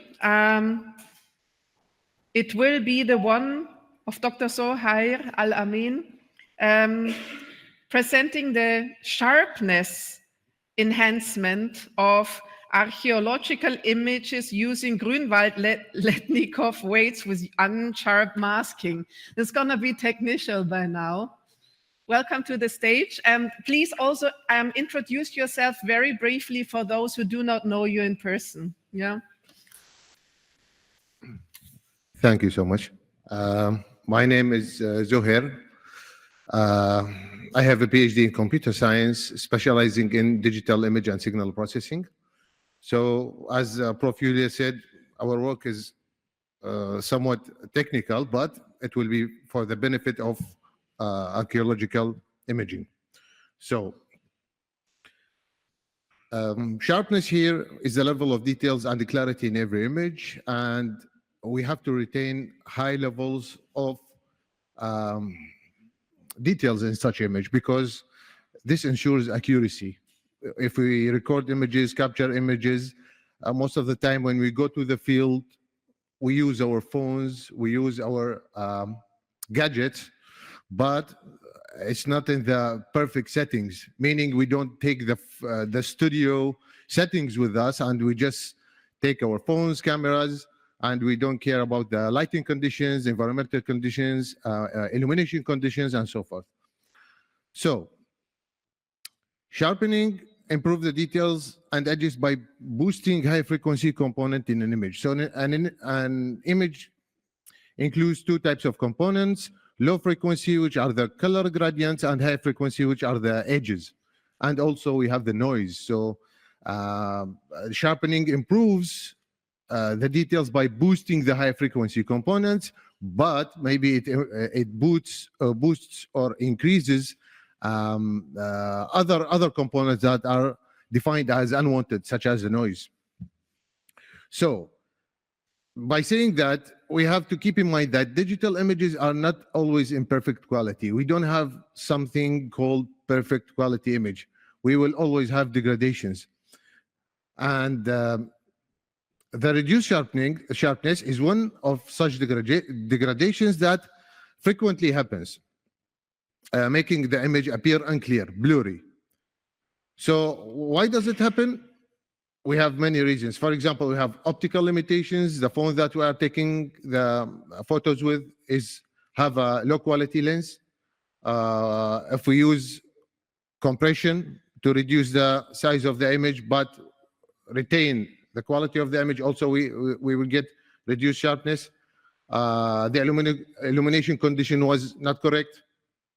The camera setting was incorrect, for example, using low ISO setting, and other environmental factors such as vapor or mist.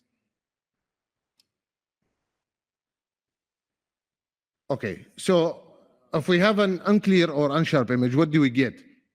We will lose details, we will reduce the accuracy, we will have misinterpretation of findings. For example, certain small details may be overlooked, and challenges in display. If we use unclear or blurry images, we cannot print it and use it for publications, for example.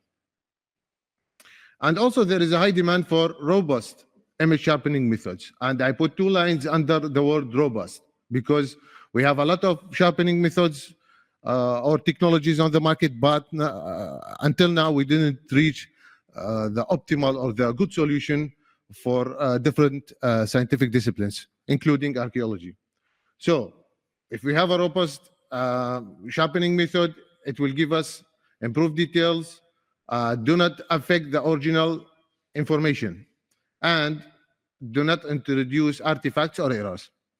So why do we focus on the last 2 points? Because, for example, if we use AI-based methods, these AI-based methods will introduce new information to the photo that was not existent before. So AI all the times try to estimate details, but it's not the real details. So it will add details that were not available at the image. Also, we do not want to introduce artifacts. Artifacts meaning there are some kind of distortions that happens due to the processing or the filtration process. So we should provide efficient sharpening that can vitally enhance the precision of archaeological research, which will be beneficial in different sections. For example, if we use 3D modeling, when I create a 3D model for a building, so if I use low quality photos or unsharp photos, the model itself would become blurry or unsharp. For analysis, interpretation, display, and so forth. Because if you use computer-based methods for analysis and interpretation, blurriness will affect the decision of the algorithm that we are using. So what is the primary objective of sharpening? Is we should improve or enhance the acutance. And the acutance is a scientific word for sharpness of a photograph. Due to its importance, they created a word for that issue, acutance. And by improving the acutance, we have to improve clarity, visibility without generating artifact or amplify the noise. Because the noise, as you know, in signal processing is an unwanted component or unwanted signal that we get all the time. So one of the most popular methods that we use is the unsharp mask. And the unsharp mask tries to increase the edge contrast to make the details stand out.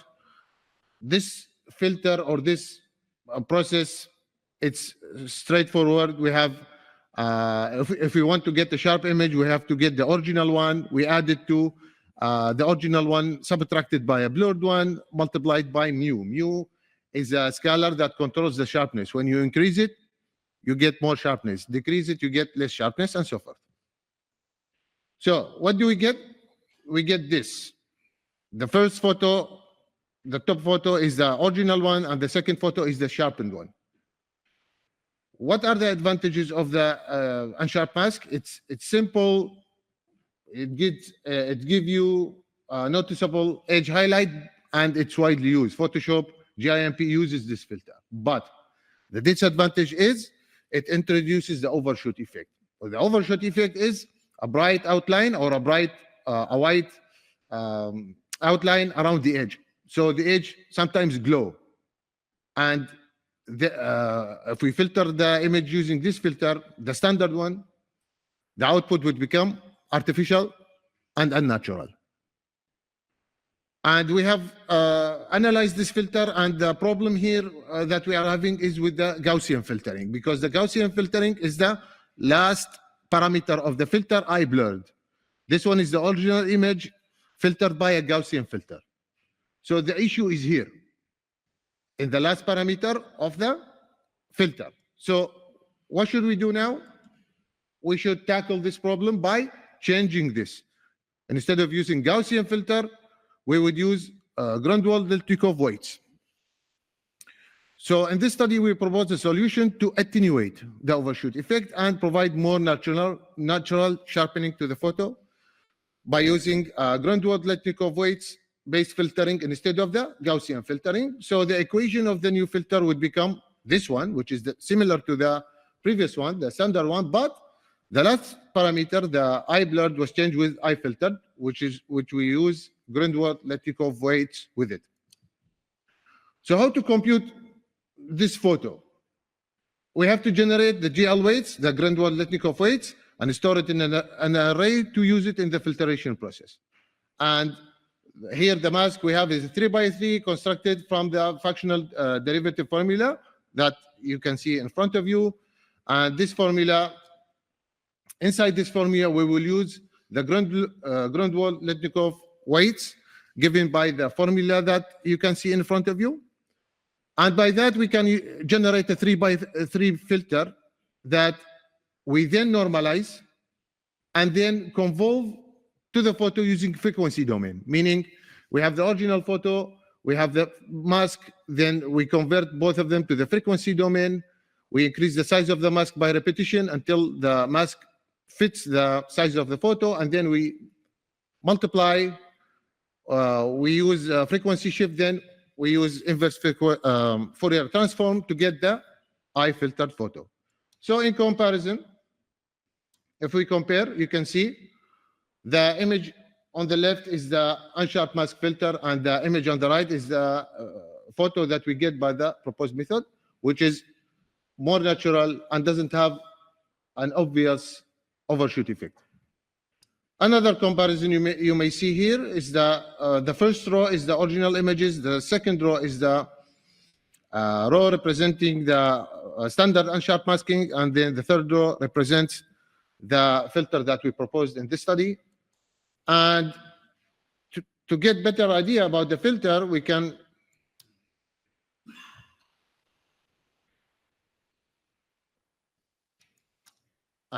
this one. You can see the difference here. The top row are the original images that were captured by a camera, and the second row were the photos that we sharpened using our filter. Why do we use sharpening? Because we need it for 3D modeling, analysis, interpretation, display, and so forth, either by a computer or a specialist. We give you other examples here. You can see the top row are the photos that are blurry, and the second row are the photos that we process using our proposed filter. So in conclusion, sharpness is essential for archaeology and directly influence the clarity and accuracy of the details. The classical unsharp masking introduced the overshoot effect, and it provides a natural appearance for the photo, where the proposed filter delivers more realistic and natural results.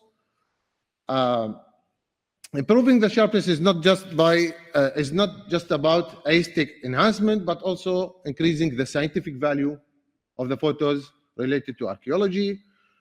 Of course, in the future work, we are focusing on automation, and since this filter have mu, which is the sharpness level, maybe we can create an algorithm that computes mu automatically, so that everything is automatic. We give an image as an input, we get an output automatically. Finally, the source code of this work would be provided using this link. So this is my repository on GitHub. If you want to use it after the publication, after the complete publication of this study, I will upload the source code and some data set to the repository for you to use in any way, shape, or form. Thank you so much. And if you have any questions, please do. We have 30 questions here. We take questions here or in the discussion? Actually, the discussion should be after the whole group finished. So we still have another presentation, and I think then we're gonna go into the discussion. If there's any precise question, just considering your presentation, we could answer it, but then otherwise we're gonna start the discussion Thank you after so the much. next presentation. Thank you so much. Thank you so yeah, much. for your insights. Yeah, the discussion also depends if we still have time. Yeah, but at the moment it seems like everybody listening and not too many unclearness. So let's go and continue to the next presentation before we have the next group. And I would like to invite Elaf Said to the stage, telling us about computer vision in archaeology, automated you will do it better, cuneiform recognition and pronunciation. I'm very keen on learning what it is. Welcome here. And please also shortly introduce yourself so everybody knows who you are and what you're doing and where you're from. This is the center and this is your slides.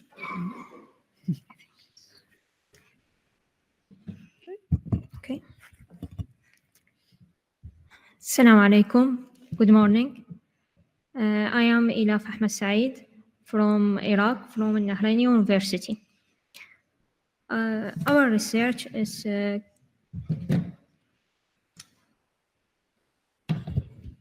research title, Computer Vision in Archaeology, Automated Uniform Recognition and Pronunciation. That's our research. All the research is from Iraq, from Nahrain University and Baghdad University. The cuneiform secret offers a window into the prehistoric past, developed in Macedonia around 3200 BC as one of the first written systems. So because this is the important things in the history of Iraq, so we as the research team began participating in discovery and reading of ancient cuneiform secrets by using AI. So this research presents an innovative approach to the recognition and the classification of ancient cuneiform script by using computer vision techniques. But the challenges of deciphering or reading of ancient cuneiform script, it's a time-consuming process that requires years of specialized expertise. So this research, it's aimed to streamline this process. The aim of the research is to identify cuneiform sign from image of ancient cuneiform tablet by suggest one of the deep learning-based sign detection algorithm that find and categorize cuneiform sign in the image of the tablet to streamline this process. So the methodology of the research, the first of all, we start for data set collection. We have two parts in the research. The first one is for classification and the second one for the detection. So we need to collect two different data sets. For classification, we collect data sets which consist from 3 types of tablets for Sumerian, Babylonian, and New Assyrian. And for detection, the data set that consists just from New Assyrian tablets. All the tablets is collected from the Iraqi Museum and from CDLI websites.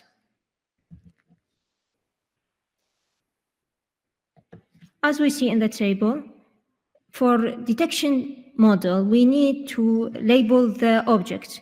The object in our research is the New Assyrian signs, as we see in the second column.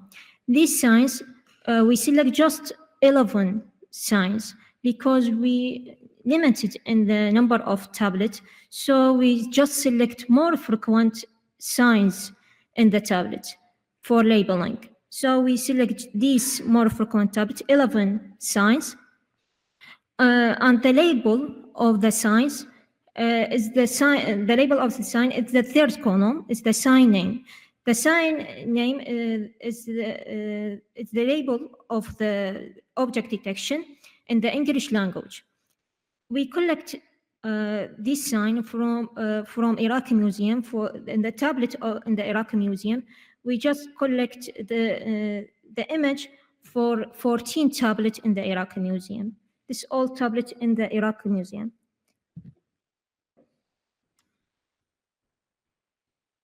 After complete all the data sets and complete the label steps, we began in the training and evaluation on the custom data. So we training data set by using Yellow Version 8 pre-training model. This computer vision pre-training model. So we use this model for classification and detection. This pre-training that created in 2023 by Literalitics team. As we see, this consists from 5 subversions, from small subversions to extra subversions. So we use the large versions because we need the accuracy over the speed. This all the architecture of the systems start from collected data sets for classification and detections. After complete data set and make preprocessing and make augmentation on the data sets. After that, we make training by using Yellow Version 8. And after that, after completed training, we make evaluation and pronunciate every labels that detect by using ABI model that convert every label from text to the speech. As we see, this is all the result for classification model, the first part. Classification model, as we see these 2 images, on the left image is for Sumerian. As we see, the percent for Sumerian is 100%. So it's the right result. And another one is Babylonian and Assyrian is 0%. So it's the wrong. And in the right image is the image for Assyrian. So we see the percent is 85% is the accuracy, and another ancient language, Babylonian and Sumerian, 0 and 15%. So this result present the classification model result. Also for the second part is the detection model result.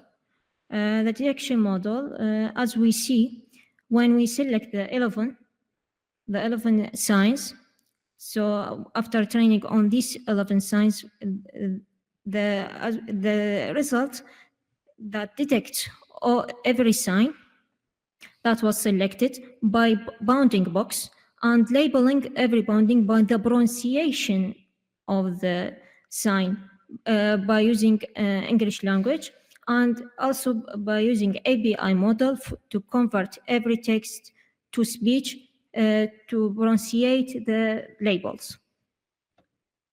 So as we see these 2 images that represent the result of the detection model. The high accuracy, we reach it's 82%, just 82.7%. But in the future, we try to higher this accuracy by developing the database and model. But now we reach after training by using after 50 epochs. We reach to just for 82% is the high accuracy we reach now, but in the future we try to higher this accuracy. Now in the future work, we will try to enhance AI model by using advanced AI model. Now we reach to yellow version 10 and yellow version 11, 12 as the new versions. Now we try to use these versions. Broader database data set, expanded data set by using another language, collect another language from Iraqi Museum and from another website that consists of data sets. Also, we make global collaboration with another institution. The final things, we now work on another language. We work on Akkadian now. We try to collect also data sets for Akkadian, also from different museums, also from Arami language. We try to collect. So, thank you for listening.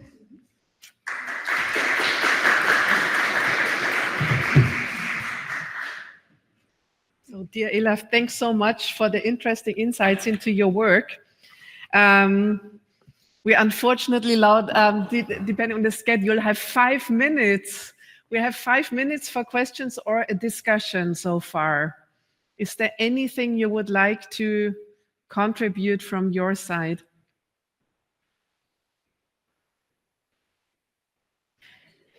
We have a microphone we could give over. Yes, very good. Christina?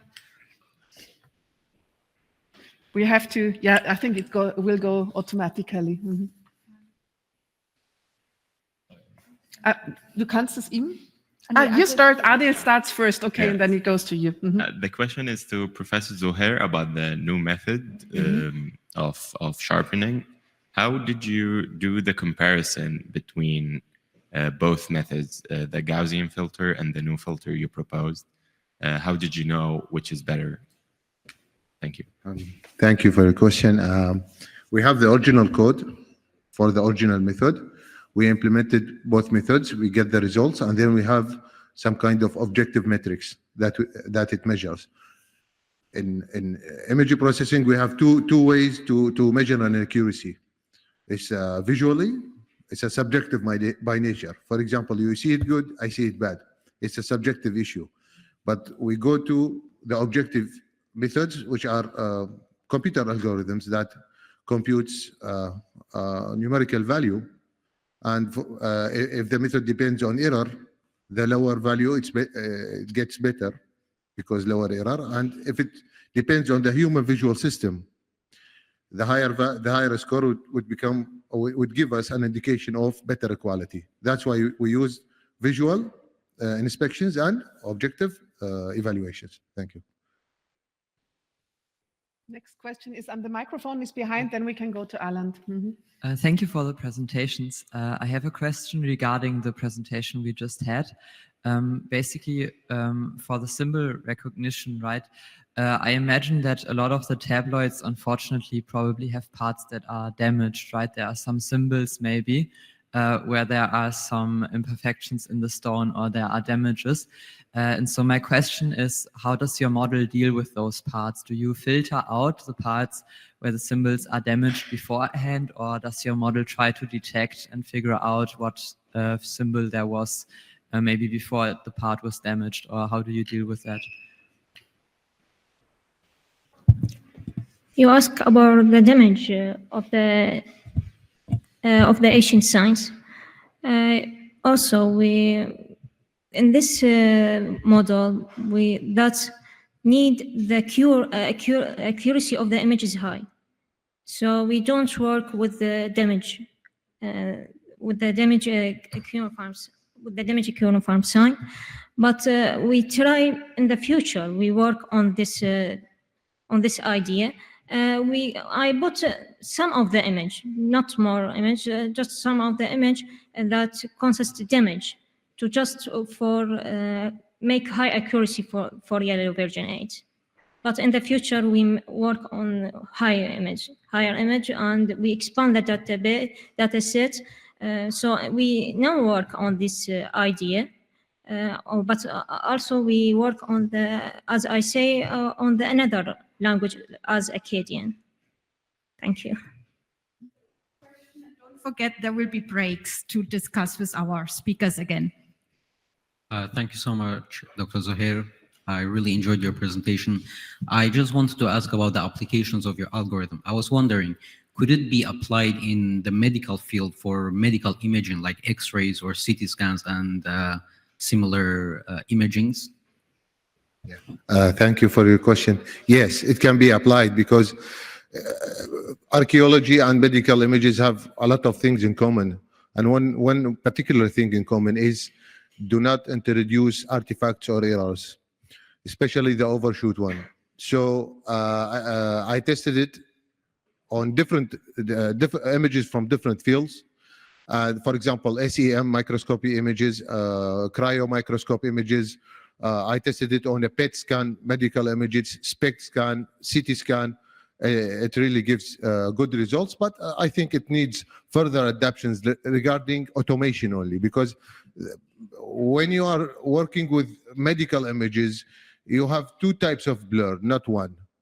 The first type of blur is the blur is caused by the reconstruction algorithm, meaning that you have a signal and this signal is converted back to an image.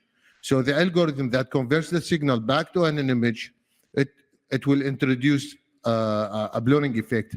Also, we have another type of blurring effect, which is the motion blur effect, because when you are taking a photo for a human being, it cannot stand still. It has to move, and this movement would cause a blur, a motion blur in the photo. So we have multiple types of blur. I have tested it so far. It works. In terms of artifacts introduction, it's way better than the original one and way better than many existing methods in the field, but it needs further adaptation. Thank you. Okay. Thank you so much for also answering the questions. Let's go on. Now, the next person I would like to come here is Hussein Ahmed. And Hussein Ahmed is going to tell us about the digital technologies and their role in cultural heritage preservation, the case of Yassan Hill. Good. Yassan Hill. Somebody has to give me Arabic course. It can't go on like this. I'm so bad in pronunciation, okay? Yes, I have to practice, I know. The stage is yours.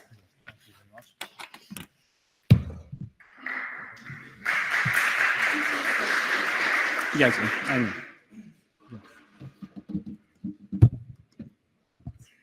Yeah. Assalamu alaikum wa rahmatullahi wa barakatuh. Thank you for giving us this chance to produce our presentation, to introduce our presentation. Thank you all for all. Our research is about digital technologies and their role in cultural heritage preservation. We take a case study in Yassan Hill. Startly, we came from a different background. We are architects and urban designers, and take these technologies into preservation efforts. This is a background of the two researchers, Prof. Dr. Sabih Farhan, the Vice President, Counselor for Scientific Affairs for Western University, and I am Hussein Ismail, Master Degree students and researchers in the same university. I will give you a brief abstract for our work. As all we know, most of the heritage sites in Iraqi are subjected to rapid degradation due to the climate change or neglection. And the lack of effective preservation practices, contemporary digital technologies have become applicable in preservation for all forms of cultural heritage. The research aims to conceptualize strategic framework for documenting, analyzing sites using modern digital technologies such as 3D scanning or GIS tools and others. And the integration for the qualitative and the quantitative approach that finds the structural fragility and degradation resulted from natural forces in conjunction with human factors. The study offers an integrated strategy based on digital documentation, adaptive reuse, and public awareness, and other.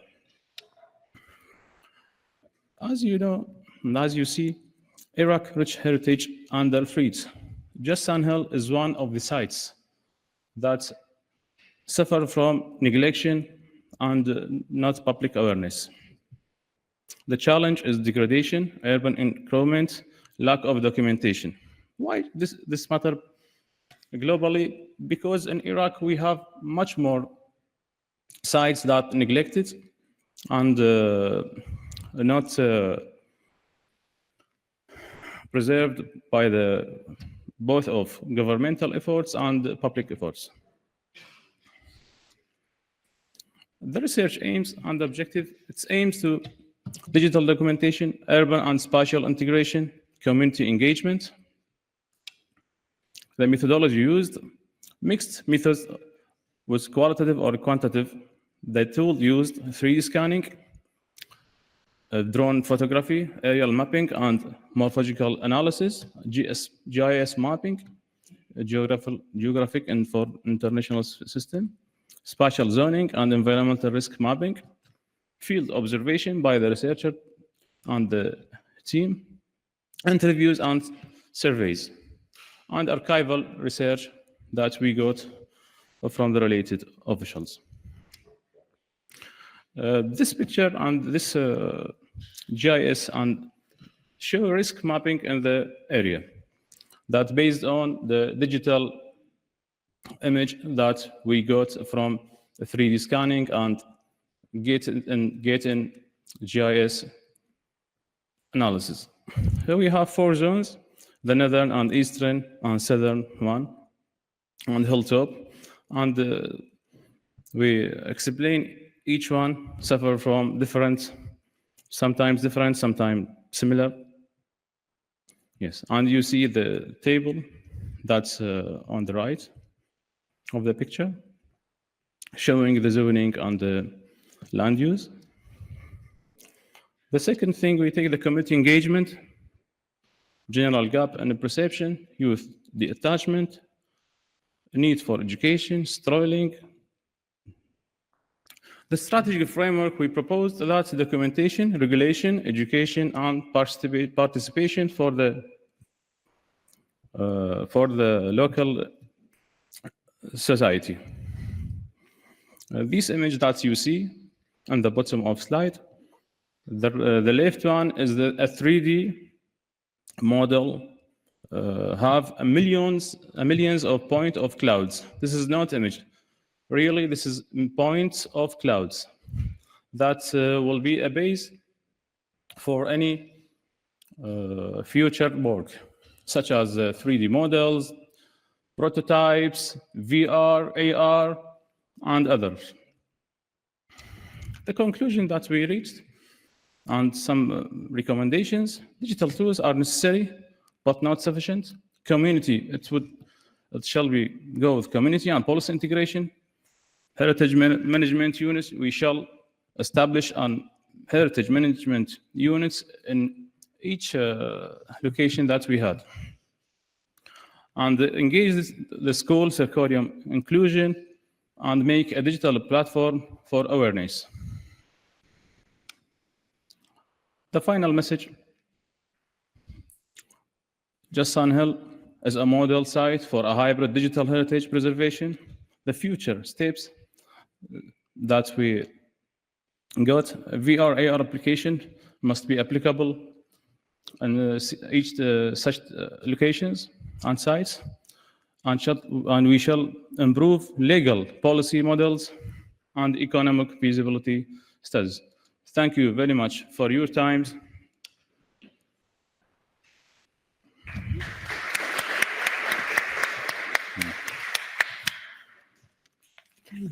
Yeah, Hussein, thank you so much for your presentation and insight in your work. We're gonna go for the next presentations, and then I'm gonna ask you again on the stage for questioning, in the discussion. Now we're going to continue with the student paper. As you know, we have a scientific track for long paper submissions and the student paper track. And now we're going to have the first student paper presentations. And we continue with Arij Mohammed. And we're going to have photogrammetry-based digital twin for Marmatai Monastery. Welcome.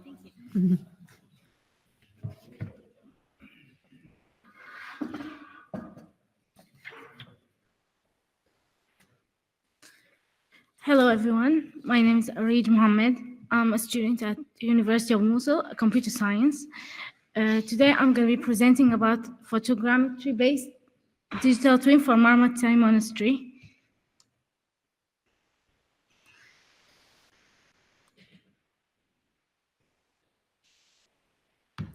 First of all, the monastery was founded in the 4th century, at 363 AD. The monastery took the name of it after the founder of it, which is Matthew the monk. It was divided into two churches, the Church of the Virgin and Marmatai Church, Matthew, to be more specific. It's been exposed to a lot of fires and problems, so nobody knows until now the first design of the monastery. So this project aimed to digitalize this place to save it for future generations and to help developing a deeper understanding of this remarkable site. The methodology we used was using Agisoft Metashape software. We used DJI Phantom for Hazelbald L1D 20C drone. We captured 198 high-resolution images, averaging like 40 megapixel in size. We aligned them using the high accuracy setting and the source data as reference pre-selection. After that, the tie filtering process was obtained by, first of all, choosing the gradual selection, which is the reconstruction uncertainty at level 20. After that, we deleted the selected points and optimized cameras, the aligned cameras. After aligning the optimization of cameras, we chose this time the reprojection errors at level 0.4 and repeated the process. After that, we used 10% of the projection accuracy and deleted them again to make it more high quality and to increase the resolution of the obtained model. Finally, we chose some points manually and deleted them again, and again optimized the cameras. Yeah. After that, we built the mesh using high quality and moderate depth filtering as the settings. After building the mesh, we reduced the number of face counts from 60 million to 2, I guess. Yeah, to 2 million. That was obtained by choosing the target face count as 22 million without replacing the model. For the texture, we chose the 2 million faces model with the normal map texture type and the model with 60 million as the source data. After that, we exported and published the model on Sketchfab.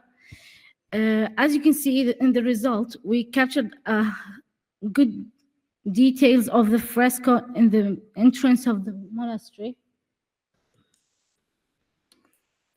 And here is the top view of the monastery, a part of it.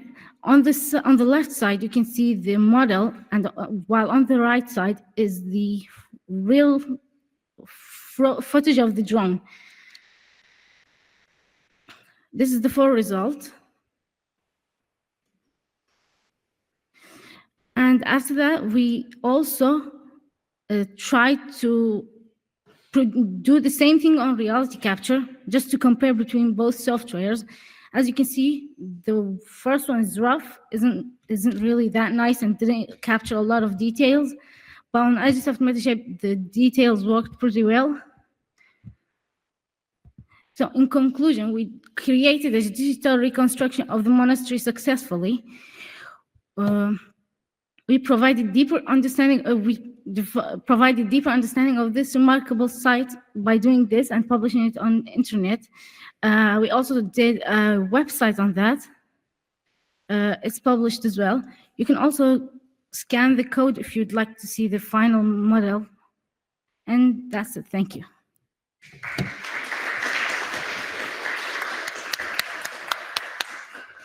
If you have any questions, I can take them. Thank you, The Ari. discussion session. You see everybody raising their smartphones to catch your QR code. That's a good sign. Thank you so much.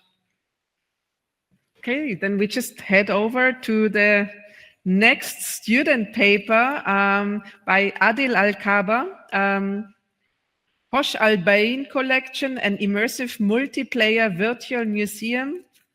And I'm already happy to also have you on our next DART project. So Adil is gonna continue working with us. You are three of you. Okay, very good. All three of you on the stage, please, and introduce yourself quickly. Hello, everyone. Well, hello. Okay, it works. I'm Hussein. I'm an architect student from the University of Mosul, and this is my teammate Adil, and that's that's Sumaya. And we will be presenting Hosh Al-Bay'a collection, and it's a. I'll go. Yeah. So Hosh Al-Bay'a is a courtyard in Mosul, Iraq, that houses 4 churches. We initially in the project did only 2 churches, and now for this conference we added another church, which we're going to talk about more in detail. This is all housed in the right coastline of Mosul, and all these churches are of different types. One is Catholic, one is the Orthodox, and the third one is the Armenian church. This is our team. I'm Adil, the programmer. I do all the web stuff, the programming, the linking between the 3D models and how to present them. And Hussein? And I'm Hussein. I do the photogrammetry and I do the models and all of the 3D aspect of stuff. And also Sumaya, she researches and writes all of the text. She's an archaeologist. So. Yeah, she gives us all the things that are not non-technical, which we don't get, but they're important. So. Oh, okay. So our motivation for choosing the Hosh Al-Bay'a region and all of the, because it has 4 churches. Unfortunately, one of them is completely destroyed and we couldn't capture it. But for the rest, the 3 rest of them are intact, but they are heavily damaged. So we figured we have to digitalize them all to preserve them and not lose any of the details. And also one of them, the Catholic Church, have already been rebuilt by the UNESCO and the help of the Iraqi government. So this one is preserved and already rebuilt, but the other 2 are still in shambles and still rocked. And yeah, that's the next slide. Yeah. And, you know, I mean, these churches, they all have historical significance and they were affected by the war. And this is important motivation. But we also think that the most important thing when you work on a project like this is to actually like the place. When we went first to the visit, we enjoyed the church, we enjoyed the inner church. It was majestic. So we really wanted to preserve it. And that's the most important reason. Yeah, here you can see some images from the 3D models of the Catholic Church and the Orthodox and the Armenian Church.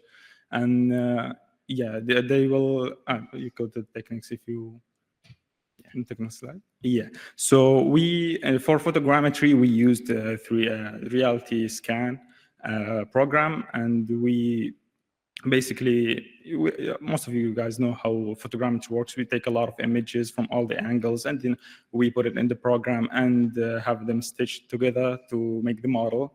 And also, we added a 3D panoramas, like a walk through all of the churches, and that is basically because yes, we have the models, but the models lack their mesh might get damaged, not damaged, but corrupted and have missed information and that. So we wanted to have a 3D panoramas, which is basically the real images, so everybody can see them as they are in real life. And also, you can go for the immersive experience. And also, when we did the photogrammetry, it gave us like these cool 3D models, which we enjoyed. You can twist around, you can look at angles, you can see all the details. And then with the 360 panoramas, they're more light. You can see the actual images with difference to the 3D models. But then we thought something was missing. And that's like an immersive experience. You want to walk in that world. When you can't visit, for example, Mosul or Iraq because of the travel restrictions. So we made an immersive experience using Unity, which is a game engine. So we put these models in a virtual museum. It's a world where you can walk around and experience these churches in actual size.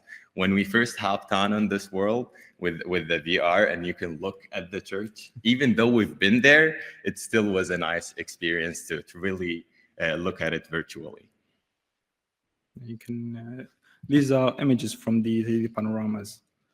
Yeah, as you can see, these images, they have hotspots, like on the top right is visible, or on the bottom left. They have like arrows. This is so you can navigate the 360 panorama. And they also have info boxes. So for example, you see a shape or like a place in the church and it looks significant and you don't know the purpose of it. So you can click on these info boxes or buttons and you can learn more about it and its purpose. That's right. Also, of course, for every project, for it to be accessible, we have to make it accessible by web. So our website features a nice secret puzzle, which we're going to give you the QR code for, and also the timeline that gives the historical and important information on the timeline for these 4 churches and how they developed, because this courtyard first housed 1 church and then 2 churches, of course, they came incrementally. And then you can also access the 3D models also on the website. You can surf through the collection we have. And the walkthrough is the 360 panoramas. You can, on the website, the same website, we collected it so it's easy for access. You can switch between churches and see the 360s. This is the virtual museum that we talked about. You can see this is a top view on the bottom left. You can see that it has this virtual environment. We did it in a circular shape so we can use the spaces to put all the small models and also the big interior and exterior models. We used Needle Engine for this. Needle Engine, basically, you know how, like this is technical maybe, but if you want to make a game for multiple platforms like iOS, Android, and you make it for the console, for the PC, you need to make all these separate code bases, which is a lot of work for a small team.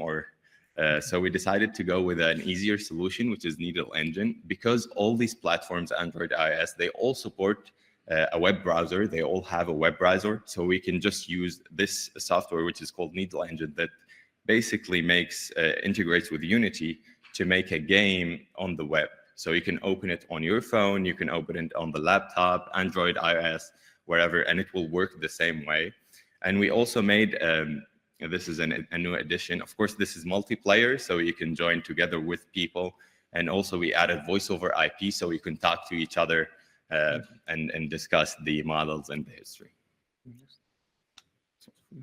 Okay.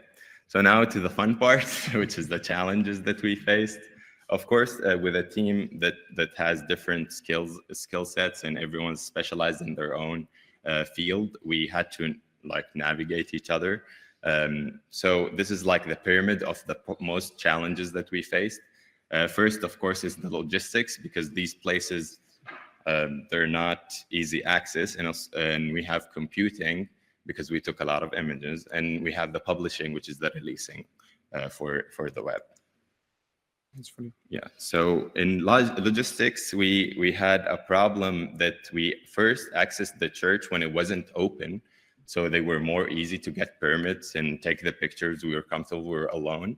But then the church is now operating, which means we cannot access it as easy as it was. So we had to wait, and then even we cannot access certain parts, you know, when the churches that are blocked off. So we had to like do quite good posters to take these details behind the blocked parts. And also, of course, in Iraq, we have difficulties with drones. So getting to use the drones inside the church was also a challenge.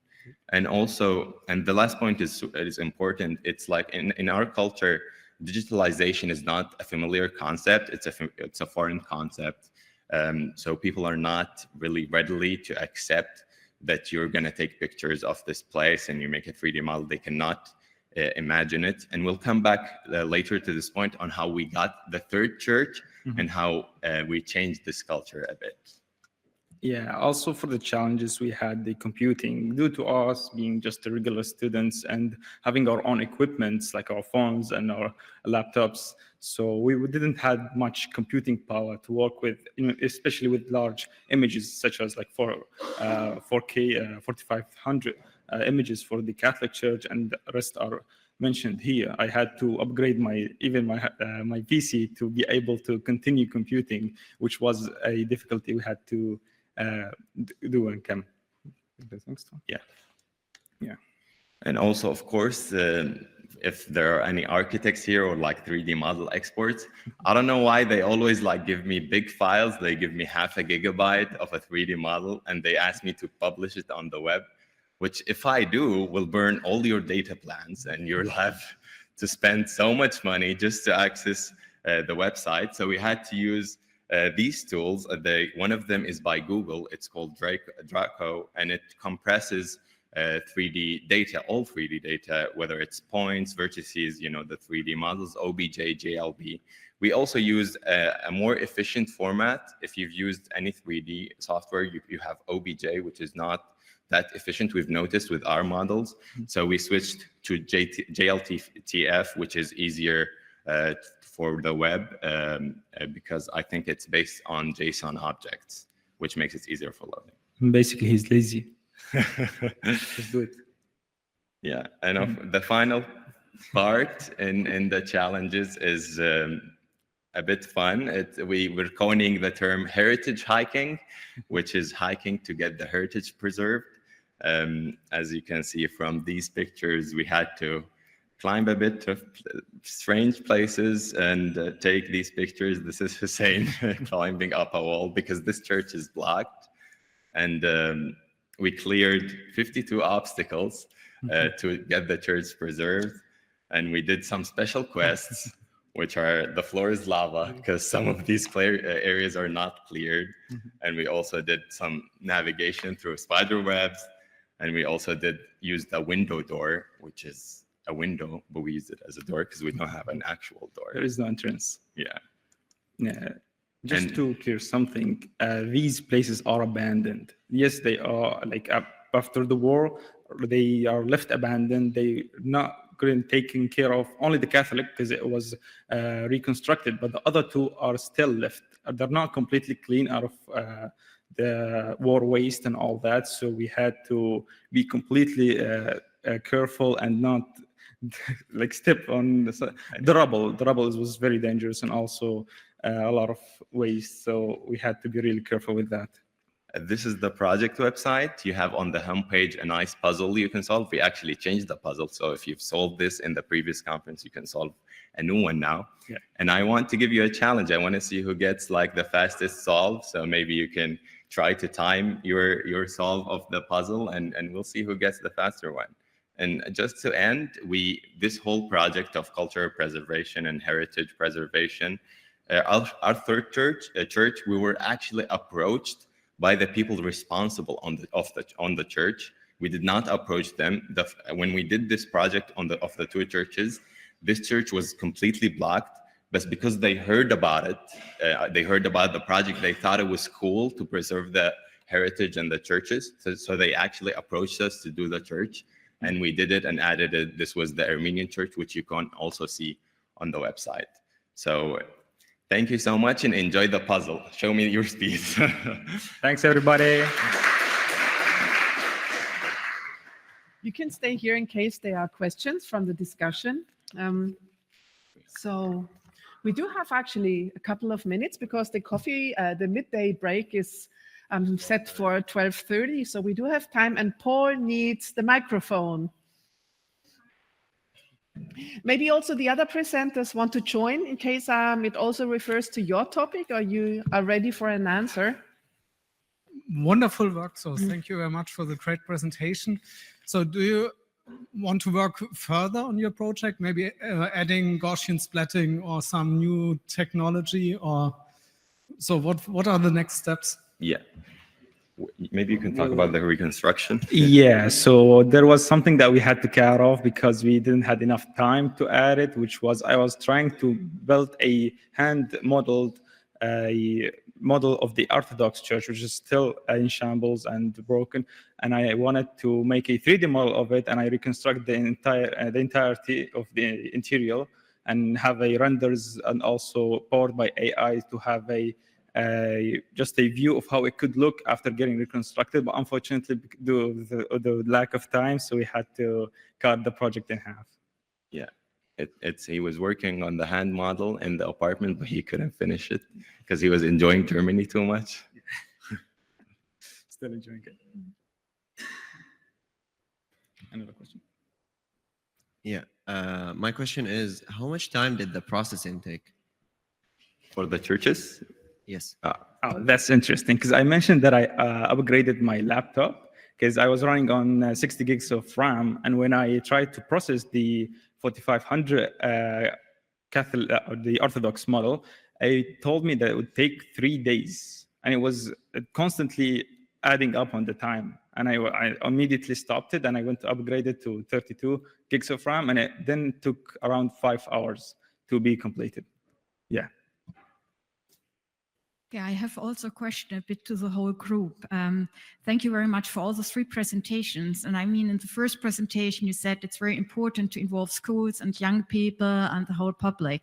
Now, the 2 student projects were about the PIH project. So how does the project work and the whole activities change your vision and your view on such cultural heritage? And would you have had the idea before, and would you like to continue, and how can we continue to make aware more young people? Yeah. Just for the young people, perhaps as an input. Yeah, for me as a person that comes from a computer background, I had no knowledge of any historical sites, even though we lived in Mosul, which is rich with historical sites, which now I have like in a brain map. I can realize that maybe every 2 streets you have an important historical site. So in the beginning, we didn't have that much attention, which is true. But then after hearing about the project and seeing its importance, we had a story which I can tell you. It's about a mosque. It's an Ottoman area mosque from that time. My friend told me that it's cool, let's go digitalize it. So we went to, it was on the coast, we went there searching for the mosque to take pictures of it, to do photogrammetry. And we spent like 30 minutes just searching for it, and apparently it was demolished, even though it's 400 years old. And that's why we had this urgency to just work on this project, because you can never know what's going to happen to these sites, and they're so important for the culture. Yeah, he's referring to the Sheikh al-Shat Mosque that was recently demolished. But for me, I'm an architect student, and I enjoy these details in the churches and mosques, all of these religious places that require them for more spiritual feeling. So I enjoyed the project, and from start to the finish, and I really liked it, and I enjoyed it so much. For me, it was actually the same as Adil, because I had no idea about that, about digitalizing, to be more specific. But after searching about it, I keep finding myself looking around and thinking, oh, maybe I can digitalize that building one day, and such things. So I definitely think about it a lot, and I'd like to keep going on that path. You see, you got some youth to help you, some young people to spread the news message. Any more questions, remarks? Yes, I'm coming.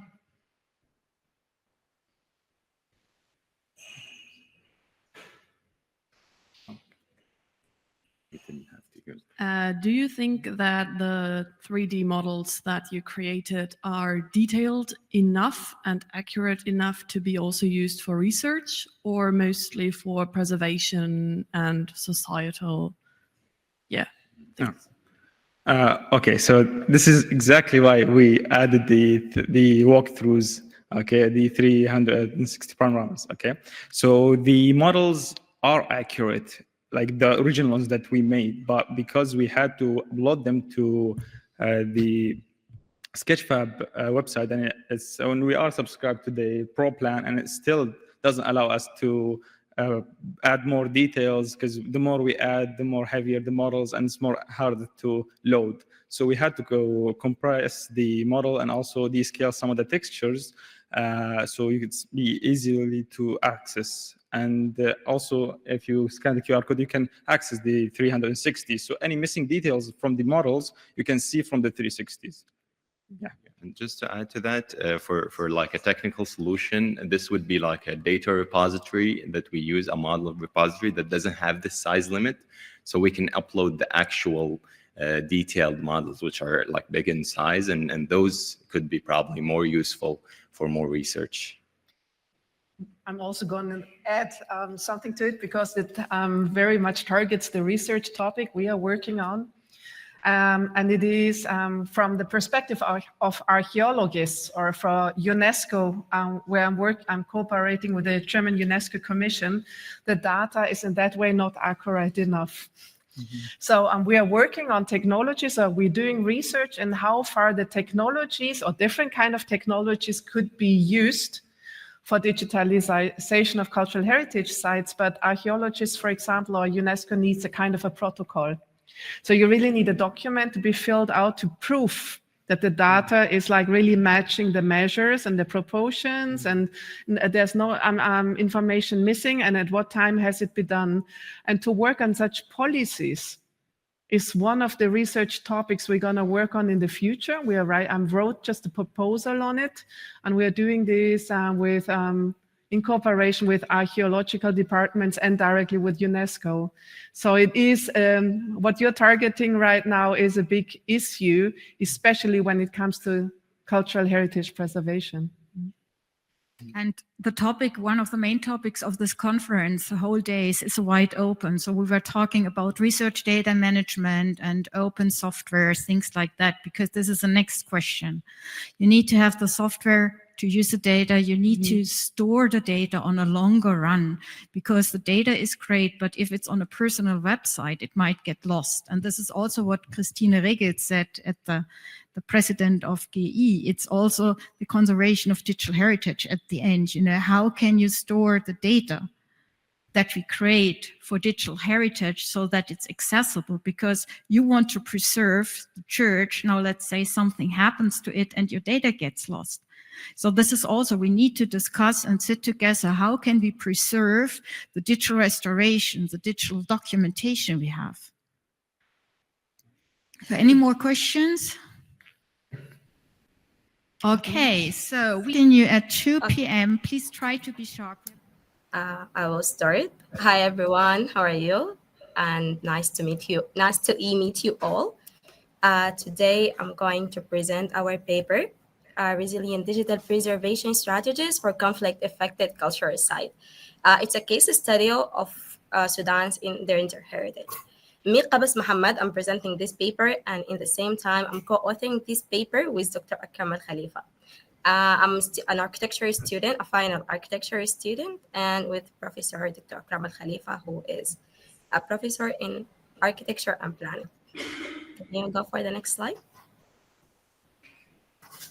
So today I'm going to tell the story of this paper. First, we will have an overview of methodology, and then we will go for the global inspiration that inspired us to do this paper. And then we do a framework or a design framework called Sudan Digital Arc to preserve Sudan cultural heritage. And then we'll go for the challenges and risks that related to the Sudanese context. And then how we can address these challenges through a strategic approach. And we will have ethical consideration. And for sure, we will have our future direction for this paper. Can we go for the next slide? So, as a lot of you know that since April 2023, a lot of you know that Sudan has been under war. A lot of culture, heritage sites, museum, archive has been destroyed or even looted. With them disappear, a part of the Sudanese identity will be disappear as well. So we want to design a resilient strategies that can preserve Sudan cultural heritage digitally, make it accessible and protect it in the same time, okay? So we did like a global case studies for countries like Iraq, which is a lot of you, I heard a lot of paper talk about this topic as well. And we have a case study of Ukraine and Denmark has been examined, and their lesson has been adopted for Sudan particular context. The outcome is a framework called Sudan Digital Arc, which technology, community participation, and ethical safeguard combined together to do like this preservation. So we did like a case study interview with expert, and we did a comprehensive literature review. Can we go for the next slide? Okay, first about the global inspiration. We observed that there is different countries like experience this instability and conflict, but they like address the problem for their heritage, cultural heritage. And we took their lessons, and this experience, we transform it into digital art for Sudan. First, we did like, for example, Iraq, Project Masul, a lot of destroyed monuments reconstructed digitally using crowdsourced photos, and they use photogrammetry as well. In Ukraine, over 50 terabytes of endangered archive preserved during 2022 war, even memes, they archive it. So it was interesting as well. And backup Ukraine also, like the people or the community participate with mobile 3D scanning tools, and they become a converter of the heritage culture. So we see this example, and we learn that even in the condition of instability, heritage can be documented, protected, and even shared. So I will try. I will go for the next slide. Sorry, can you go for the next slide?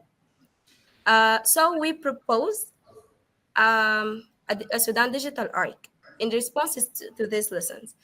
We didn't go just for like digitalization process, but what after the digitalization, the archiving, and etc.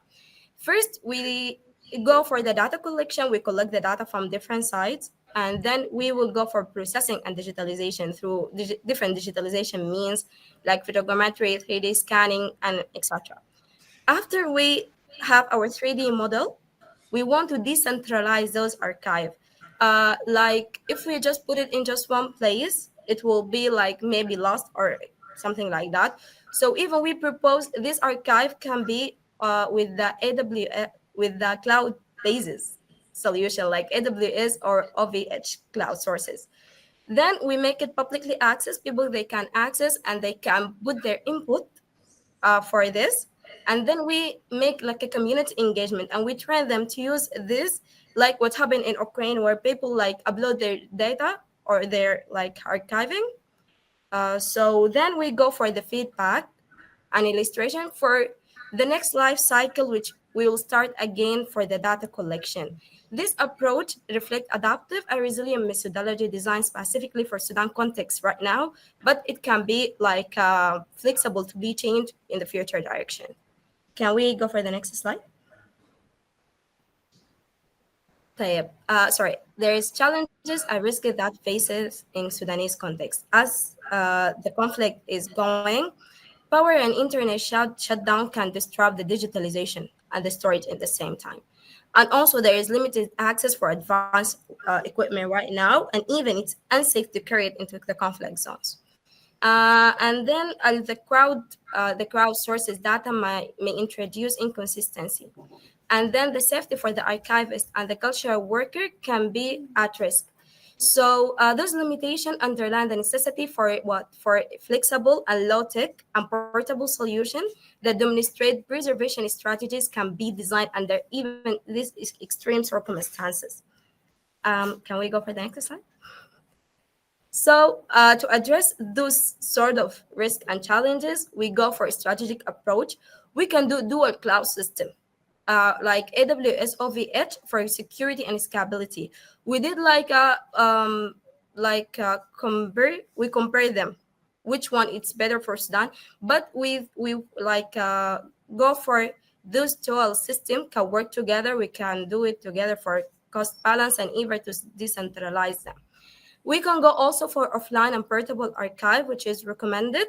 We can safeguard data without continuous connectivity. Like we can do it drafts, and then when we got like a connection, we can have it. Can have it uploaded, and then we can go for strong resilience on Sudanese diaspora for resources and documentation.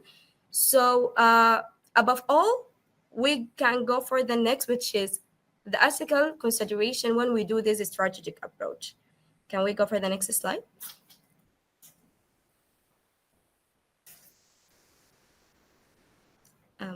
Can we go for next?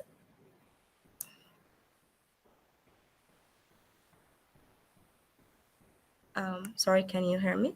Oh, okay. We can go for the ethical consideration.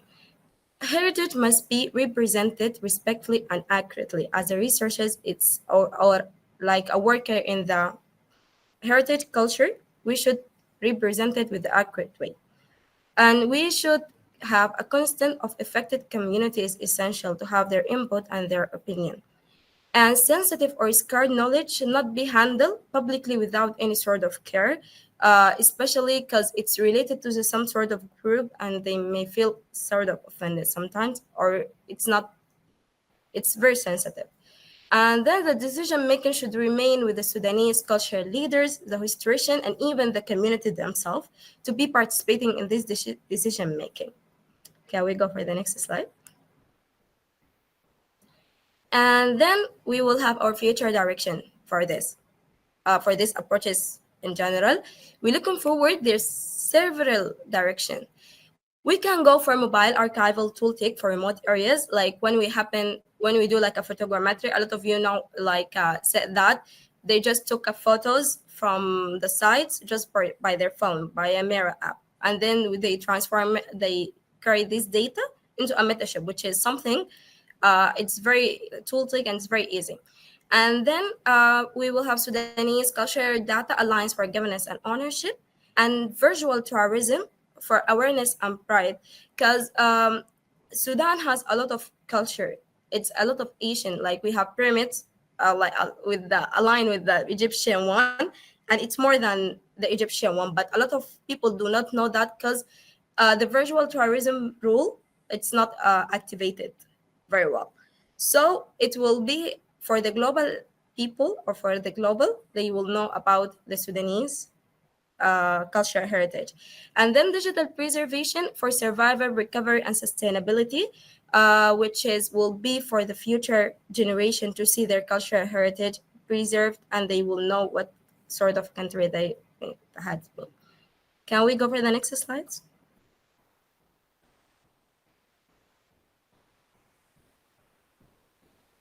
Next, please. So, in general, even in a time of war, digital preservation can transform loss into a legacy, turning this threatened heritage into a resilient living archive for future generation. I took a lot of photos. I just put it in here.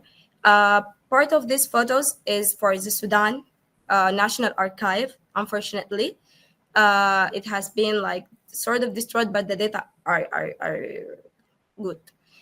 The National Museum has been destroyed. Part of this has been looted, which is the main sources of our cultural heritage.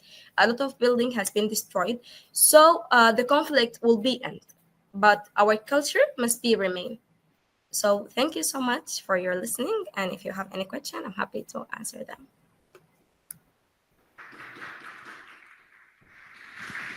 Thank you very much.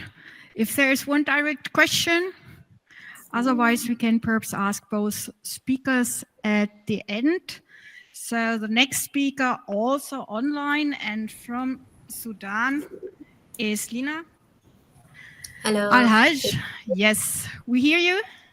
Hi, can you see me? Is everything clear? Yes, we hear you clear. Okay, we just wait to see your slides. Yes, hello from Potsdam. Hi. Start.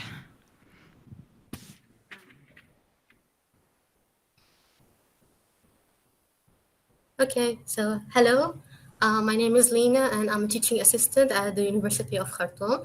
My paper is titled Preserving Heritage Using Photogrammetry and Virtual Reality, a Virtual Museum for Jebel el-Berkel. Jebel el-Berkel is a UNESCO World Heritage Site located in Sudan. There are actually 3 World Heritage Sites that are listed on the World Heritage List, and they're all in Sudan, one of which is Jebel el-Berkel. Now, what does that mean for the site? To understand the situation, I would like to present to you a summary of what's going on in the country and how is the site is threatened by the war. So next slide. So this is the map of Sudan. The war started on Saturday, the 15th of April, 2023 in Sudan. There were 2 main locations for this, my home, Khartoum, and at the north, the airport in the military airport in Mary in the north. The military airport is located 30 minutes, next slide. It's located, it's located 30 minutes away from Jebel el-Berkel, but thankfully the fight in Mary was soon put down by the army. However, the next slide, the war that started in Khartoum soon spread to Al Jazeera state, next slide. In just 8 months, in December of 2023, and then Sinnar, and then the White Nile, next slide. And let's not forget the west of the country that was already burning. Next one. But also, when things couldn't get any worse, drone attacks started on the other safe states, targeting infrastructures all over the north of the country. As you guessed it, the military airport in Mary, which has been an active target since the beginning of the war, had casual drone attacks on the facility. So the situation holds a great threat to the site. You could imagine that it's one drone away from being destroyed. Another point is accessibility due to security checks located on all travel roads, which makes it such harder for people to travel and access the site, even by locals who live near it. Next slide. The preservation of such site is a national concern, but also an international one because it's a World Heritage Site. So the project aims to create a virtual museum featuring selected artifacts from the site as a way of preservation. I would like to mention that previous works on the site focus on restoration rather than preservation and of the current state. Now, the site itself, Jebel el-Berkel, stands on the southwest edge of the modern town of Karima in the northern state. It's about 325 kilometers north of Khartoum. The site was inscribed on the World Heritage List in 2003. Next slide. This is the map of the site. The Egyptian believed that the mountain to be sacred and declared that their god Amun of Berkel resided in this holy mountain. The site is really big, as you can see. There is temples on the south edge of the mountain, which is to the right of the map, and there are a few pyramids located to the north, to the left of the map. So the next slide. This is me standing in the Temple of Amun on my side visit.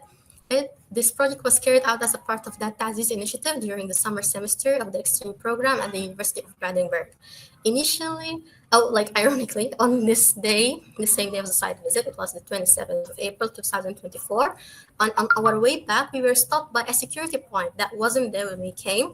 And generally, security points on the travel way back home were much more strict. And later, we were informed that there was a drone attack on the military airport the same day we were there. And next slide.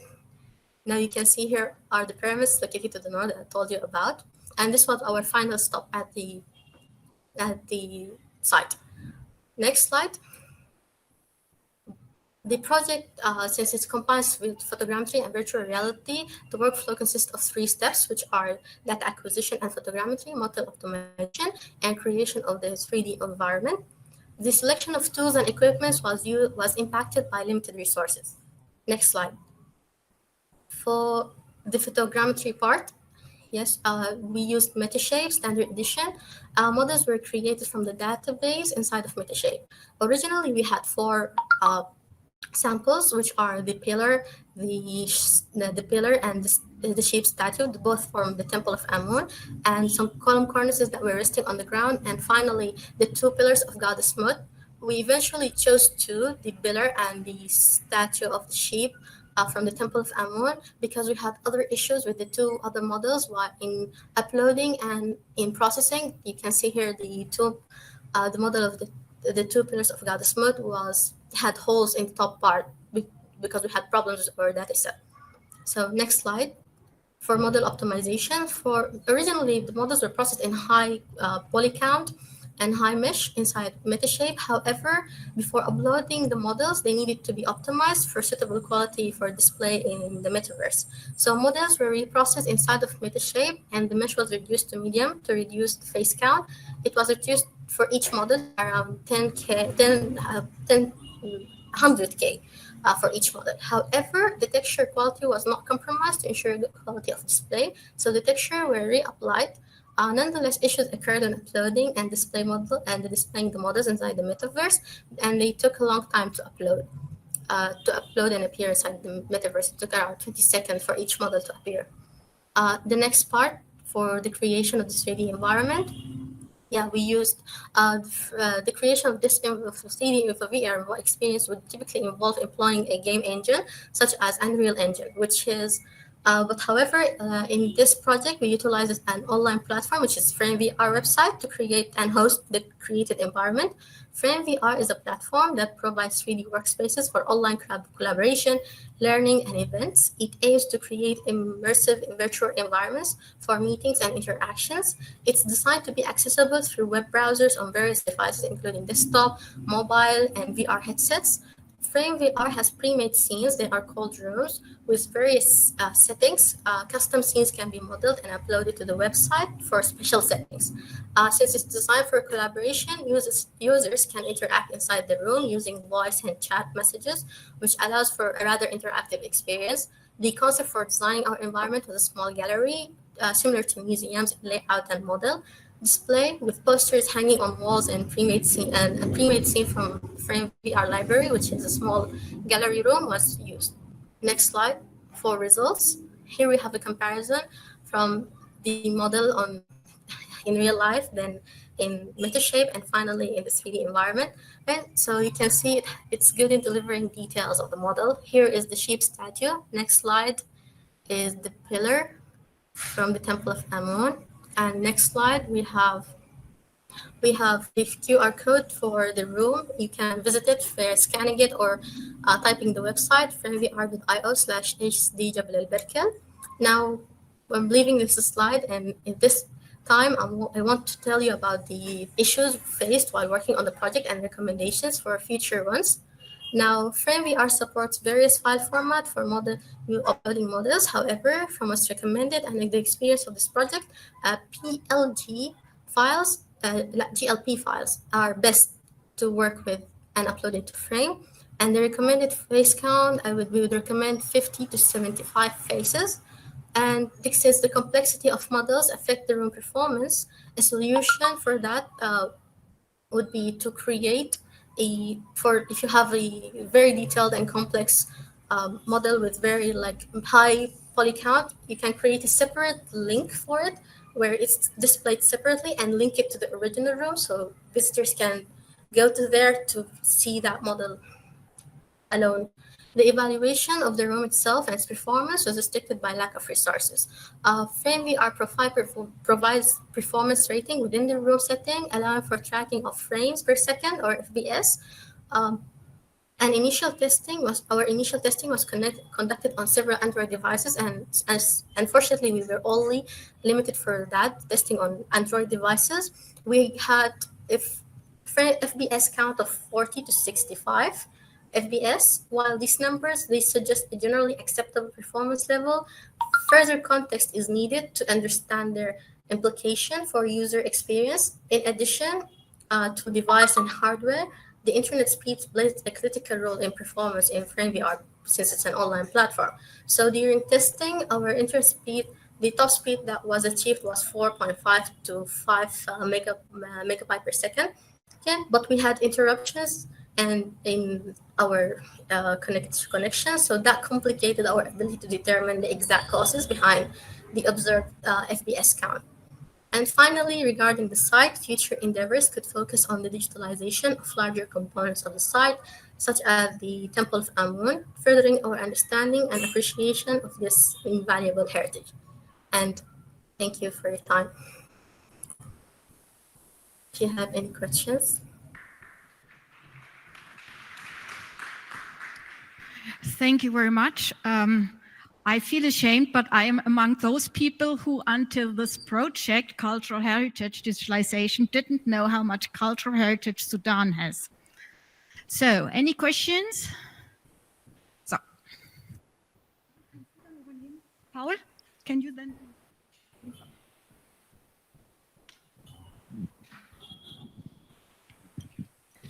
Thank you for your nice presentation. I have one question, please. Regarding the optimization process for the performance of your application, do you think that the FPS you obtained cause eye sickness, for example, because the rates you talked about not good? So I guess it needs more optimization. So what is your strategies for this specific issue? And thank you. Okay, so inside the frame itself, there are settings that can help you cap the frame as your FPS number to a certain one. There were actually blog posts on their blog about users feeling dizzy or like the environment just spinning around and stuff like that.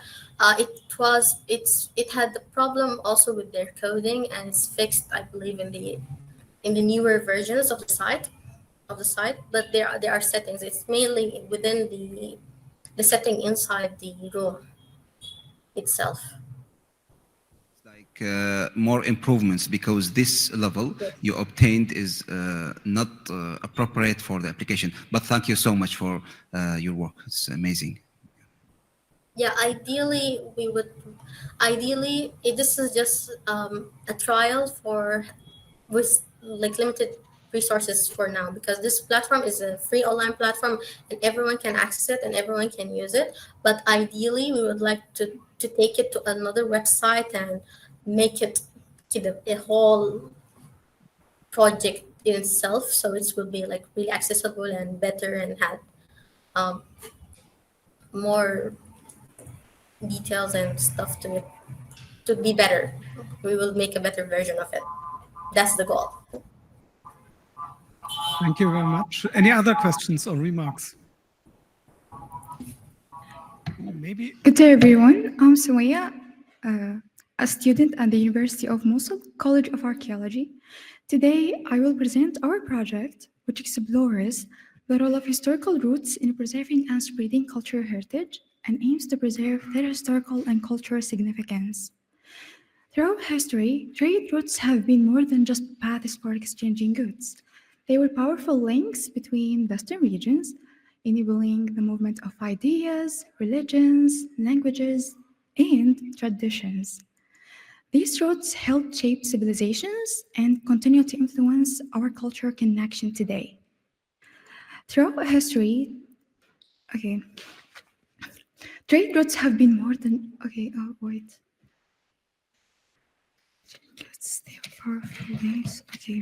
Our analysis showed that Europe contains the largest concentration of documented routes, mainly due to the extensive Roman network.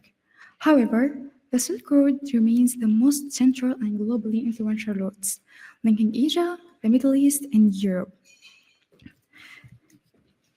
In our research, using network science, we created two models. One, historical routes model, mapping the routes and cities. Two, countries of roots model, showing the connection between countries. This funding can assist organizations like UNESCO in protecting viral routes, highlighting overlooked regions, and emphasizing the value of culture bridges connecting civilizations. Thank you for your attention. Thank you. Okay. In this very short talk, I'm going to talk about the technologies used in digitalization of cultural heritage. So I'm going to be too short. So working on the field of digitalization of cultural heritage needs a lot of awareness and attention, because every site or everything you're going to digitalize or preserve, you need specific tools. So this research investigates deeply the technologies used in the digitalization of cultural heritage and their connections with the SDG. So this is the purpose of this research, and there are many details you can find in the poster outside.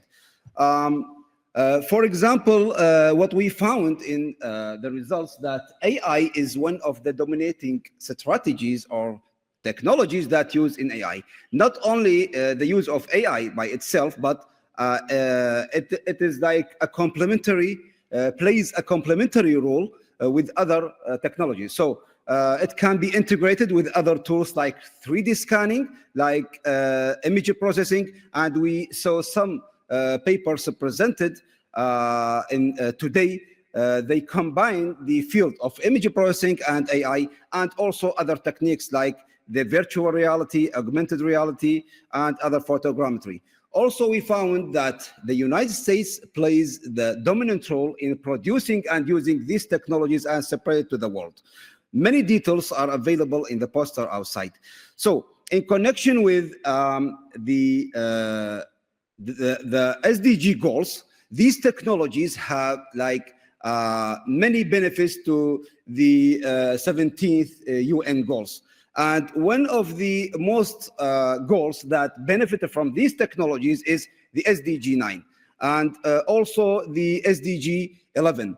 This is actually unfair because we have many other SDG goals that can be of benefit from these technologies. Also, the details about these technologies and their connections with SDG available in the poster, or you can ask me after the presentation. And these are the key findings that we already talked about, and thank you. Thank you very much. And maybe give an applause. Yeah. Okay.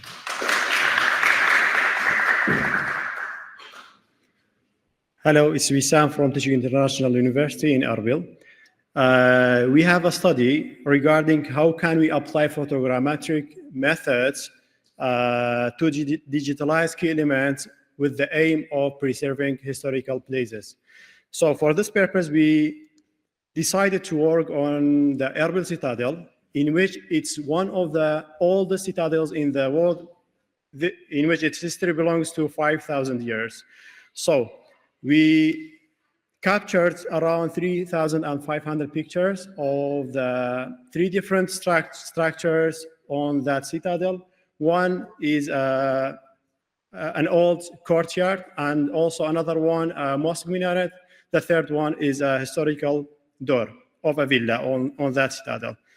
Then we applied some tools and softwares to create or generate digital models, 3D digital models, with the aim of preserving these historical places.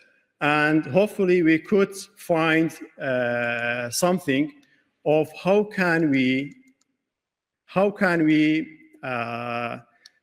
generate some models to preserve the structures of these historical places. Let me show you the structures. One is the courtyard of somebody called Saleh Chalabi, which is a famous family in Erbil, and also a 6-meter tall mosque minaret, and also the third one, the structure of a historical gate on that citadel. So that was our study on it, and it's our honor to have your questions if you have any.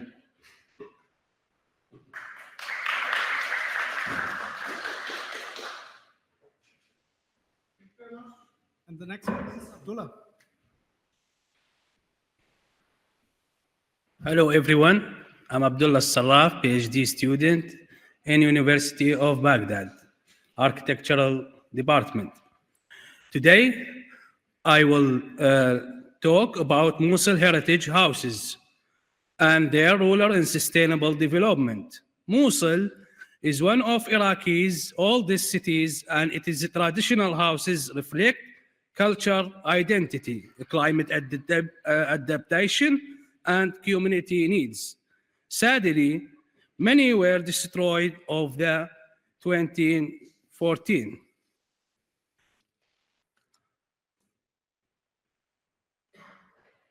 Methodology. We analyze this house using GAV network analysis, focusing on architectural elements like courtyards, E1, and arches, and functionally elements like ventilation and natural lighting. We connected them to the UN Sustainable Development Goals, SDG, especially 3, 7, 9, 10 points. Finding courtyards and natural lighting reduce energy use and improve comfort. Entrances and courtyards support social interaction and safety. Sensual windows and courtyards also promote culture and tourism.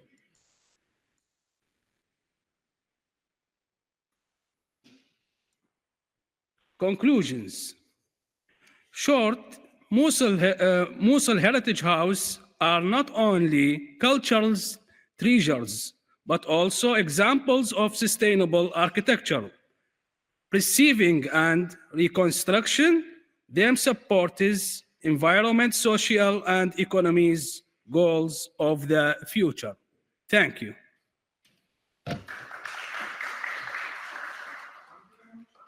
Adil.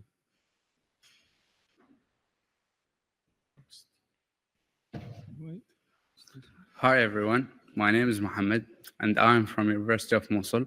Today I'm going to present our project and it is talk about Old City of Mosul.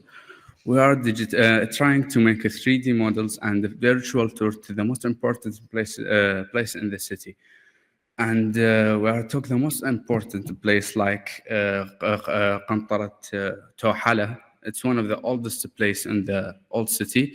It's from 1950s, and Al Jalili House is one of the biggest and oldest place in there. And we are making a lot of other virtual tour to take the virtual from the land of the city and the center of the city to take the best view of the city when you see it as a visitor. Making, yeah. And as you can see in the 3D map, this is a 3D map we did of the old area of Mosul. This is the river that divides both the right side and the left side. The red ones are the ones that we digitalized. So we already have 3D models of these sites, and they're all important historical sites, which of course you can, if you go to the website, it's on the poster. The QR code will show you this map in 3D, and you can navigate and click on any tag to see the model in details. And one of the goals that we had is, because this area was affected by the war, was to really highlight the difference between pre-war and post-war. We did this by showcasing images, side-by-side images of buildings before the war and after the war and how they were destroyed. We also did 360 panoramas where you can now, on the website, you can travel through the old area of Mosul. So if you scan the QR code on the poster, you'll be able to walk through this area and see the destruction for yourself. And we also did, this is the basis that we use for the virtual map. You can see it. This is an actual map of the right side of the city of Mosul, and you can see it in 3D. It was handmade. And of course, as you can see, the best way to preserve heritage is to experience it and actually do the part. This is an Assyrian costume, and we're doing it as part of the AI art gallery to really preserve the culture. So now I can experience being an Assyrian. And thank you.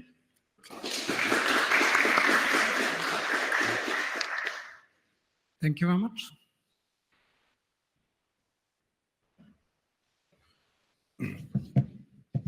Good afternoon, everyone. My name is Al-Hur Hilal. I am with Abdurrahman, Ammar, and Zakaria from the University of Mosul. Our project entitled is Creating the Digital Twin of Mosul's Clock Church. As many of you are aware, Mosul has endured several cultural losses. In recent years, the Clock Church, a landmark that has long symbolized the identity and the history of the city, was severely affected. The central question we faced is how can we preserve and reconstruct such a heritage with accuracy, especially when physical access and advanced resources are limited. Our answer was creating the digital twin, a dynamic interactive replica that supports documentation, education, and reconstruction planning. We achieved a precise, immersive model that allows accurate reconstruction of the church, remote study for researchers and students, public virtual access to promote cultural tourism, and finally, digital simulation for conservation experts. This project proves that cultural preservation is possible even with limited resources. In Mosul, we say a city without memory is a city without soul. So through digital twin, we protect not only buildings, but also identity and spirit of communities, ensuring that heritage lives on for further generation. And thank you.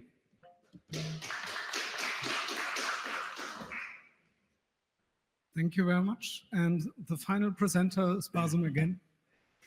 Curiosity was the main motivation for us to do this research. The main idea behind this research was originated in Brandenburg and implemented in Mosul. The original title of this research was World Wine Heritage, but we were a little conservative when we picked the title and more academic, so the title becomes Global Fermentation Heritage. We analyze the wine heritage, the world wine heritage, in a way that enable us to see what is in common between the heritage when it comes to beverage. So we brought a data set that includes data from 30 countries and the ingredients or recipes of this beverage or wine.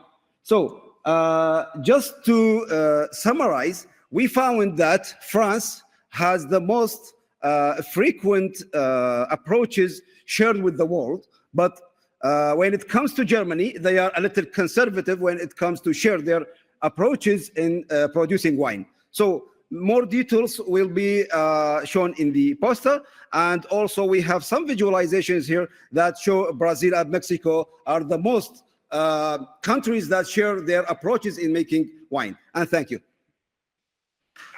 So we continue with the paper presentation in the round number 5, and I would like to have Alan Amer to come to the front. He already successfully presented and submitted last year, so you already know the procedure. Yeah, you're one of our old school members of the team from DoCH International University in Erbil. Photogrammetric modeling and evaluation of the documentation of cultural heritage in the Erbil Citadel. The stage is now yours. Thank you very much for the presentation. Yes, you should be. It should be working, and you can look here. Oh, but here you see. It's not showing there. Wait. Now it's working. He gave a positive sign.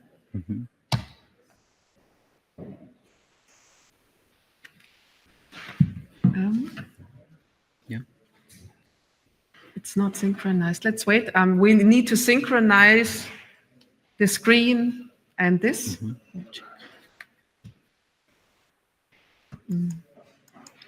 Yes. Let's wait. Yeah. They work with two screens in the front. And it should be 10 minutes, right? Yes. So we're good in the time. We have like. Yes. Okay, but we are not in a rush, so we're gonna wait for a minute. It's important to see the slides. Yeah, 10 to 12 minutes. Okay. I think I can do that. You actually have the. Yes. Perfect. Now look. Now you can start. Perfect. It's all good. Good afternoon, everyone. I am Alant. I am from Tishik International University in Erbil, Iraq. I have a bachelor's in computer engineering, and I'm going to be presenting something we have worked on with my colleagues, Topi and Dina.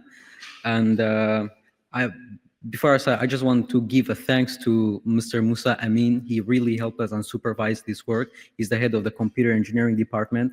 I just want to thank him for all his supervision. So the citadel of Erbil is one of the oldest and most important cultural and social landmarks in the Kurdistan region of Iraq. And by some accounts, it's actually it might be one of the oldest continuously inhabited settlements in the entire world. And it sits on top of the hill in the center of Erbil, so it's surrounded by the modern city of Erbil. And there has been a lot of digitalization efforts for the facade of the building, so of the citadel. So like for these parts, for the walls outside, but not a lot has been done for the inside. So it's to the point that it's not documented. Most of it is not documented at all. So you could go look at the building and have no idea what it is. I mean, it's even if there is documentation, it's not available to anyone. So this is something that we want to address. And so what we did was kind of like an assessment study to see if there was ever a large-scale preservation initiative for the contents of the citadel of Erbil. What kind of technology should we be using? And so for this, we did some practical work for two buildings inside of the citadel. And so this is basically our research question. If there was this initiative, if there ever was, is photogrammetry the right tool for that?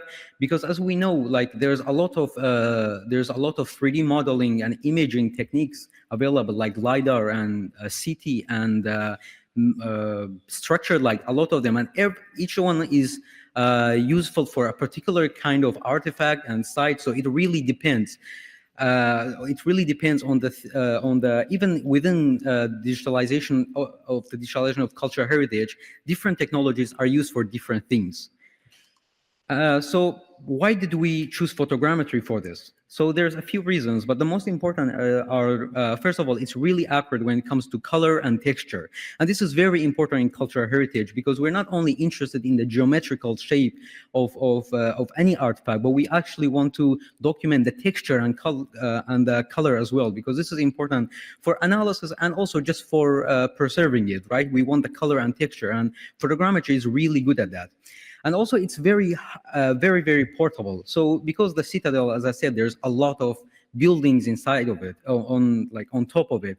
So it's important that whatever technology we are using for such a case, or that it's highly portable. And of course, there, for example, LiDAR is also portable. There's also aerial LiDAR, which is very expensive. And this is another consideration, that photogrammetry is cost effective because you can basically do it with any modern smartphone, because most smartphones nowadays have really good cameras. So especially in the last decade, I mean, there are cameras on phones now are actually challenging just real professional cameras. And so what we did was we chose two buildings, and one of them is a mosque and the other is just a house on the citadel. And as I said, there's no documentation, so we don't know what the house is. We just know it's a house.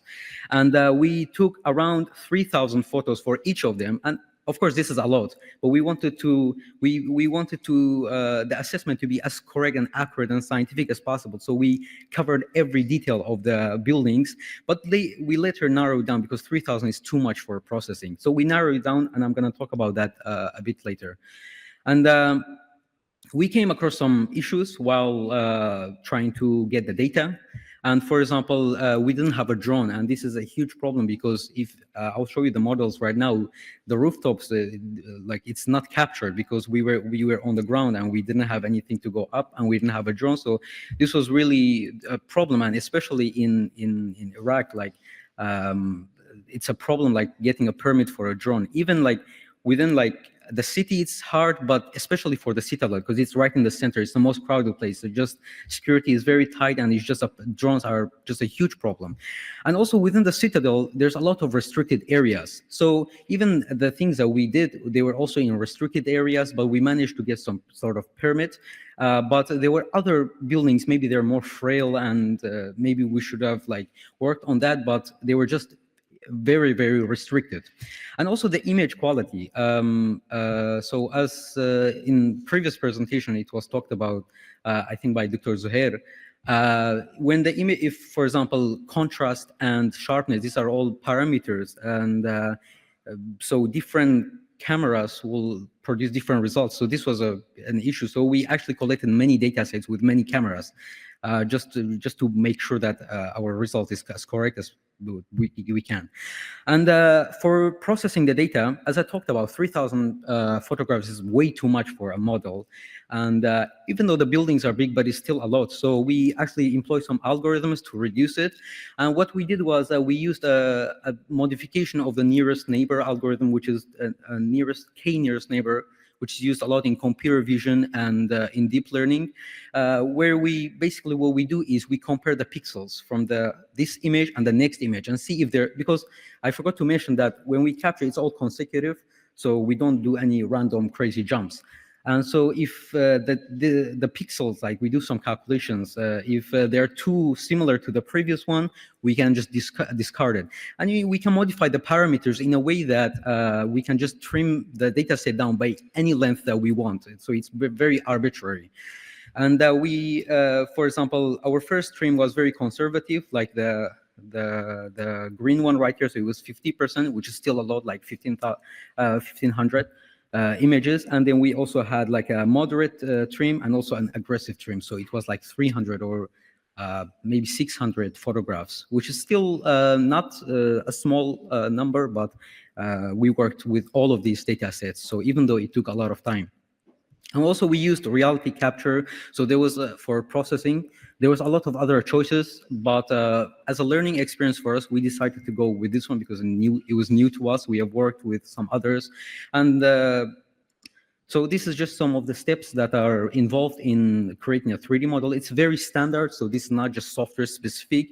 And the process is mostly automatic. So you don't really, most of the time, you don't have to worry a lot about how you do it. I mean, there's parameters, of course, but I mean, there's the process is very standard. So there's not a lot to say about this. And for example, this is one of the models that we produced. And as you can see, there's a lot of gaps and weird randomnesses and noises in the model. But so we choose a few of them to analyze what is the problems that we're on. Like, for example, here you can see that on the edges, there's a lot of blurriness. And there's some other models. So for example, this is a comparison of the mosque at the top and actually this is also the gate of the mosque on the bottom. And I'm going to talk a bit more about this. And this is another model, like a comparison. I'm going to analyze this in a bit. Okay, so first of all, the models were really detailed, right? So if you could zoom in on the details captured on the intricacies on the walls of the buildings, it's incredibly detailed and the colors are really good. However, there are still some limitations. Like, for example, this could be caused by variations in lighting, or like we took photographs in different times of the day. So of course, maybe at midday it's the best because the sun is right overboard. So maybe not a lot of shadows, but it takes a lot of time to capture. And So some shadows were introduced, and it was kind of a problem. And it says 2 right here, but we identified 3 main issues with our models and with our process. So the first one is that many of the surrounding objects were misinterpreted by the software as being part of the building itself. And this is, for example, you can see it right here on the left picture. So this is a tree. It's not part of the building, but it looks like it's part of the building. And but this is not a issue, because you can easily deal with this. However, keep in mind that we're talking about a large-scale preservation effort, and with this, I mean, it will take a lot of time to remove all of this or to deal with them. And also, there were a lot of gaps in the models. Like, for example, you can see on the right, which kind of looks like a ghost. And also, like, this is also one of the biggest problems. Like, many buildings are very, very integrated. So it's kind of hard to tell when a building ends and the next one begins. So you cannot really identify in many places that this is an individual building and this is an individual building. So you kind of have to just set a limit somewhere, just arbitrarily. And I think, like, photogrammetry has proven itself to be very powerful for such preservations, but it, of course, has a lot of limits, like I talked about. And I think in the context of the citadel of Erbil, it could be practical. And as I talked about, very cost effective. However, if there was any initiative like that, large-scale initiative for the whole citadel, there are some things to keep in mind. So as I talked about, many buildings are too integrated, so maybe they should be scanned and digitized relative to each other, or maybe, I mean, there will be a lot of logistic planning that will go into this. So this will be a huge consideration. And also, too many photographs could be a bottleneck. And so we need algorithms, we need good algorithms to narrow down the data set so that we can have a faster processing or even better processing, because usually more photographs doesn't guarantee a better model. And we should also have a better coverage so that there's no gaps. And also drones are really important, because it's very unfortunate that we cannot get a drone permit. But like the top of the citadel, as I showed it in the picture, it's very nice, and I think it's very much worth it to have a drone for that. So even if you consider all of this doesn't mean that your model will be perfect. There will be still problems. However, I think, like, we need further research to assess the abilities, the limitations, and the advantages of some other techniques like LiDAR and CT and structured light. But I think maybe that should be some future work. And that was my presentation. If you have any questions, I'll be happy to answer in the discussion. Thank you.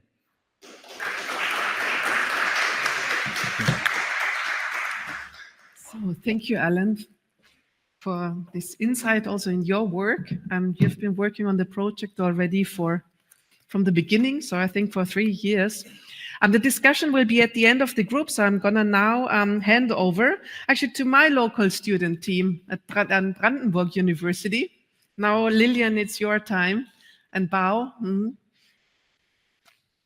So my master students in digital media also work in this project. I'm gonna present what we are doing from our side. Music Maze, a VR approach to exploring cultural music heritage.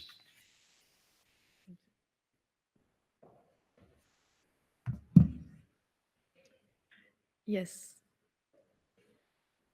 Thank you very much. My name is Lillian, and I'm here today with Bao to present our project Music Maze.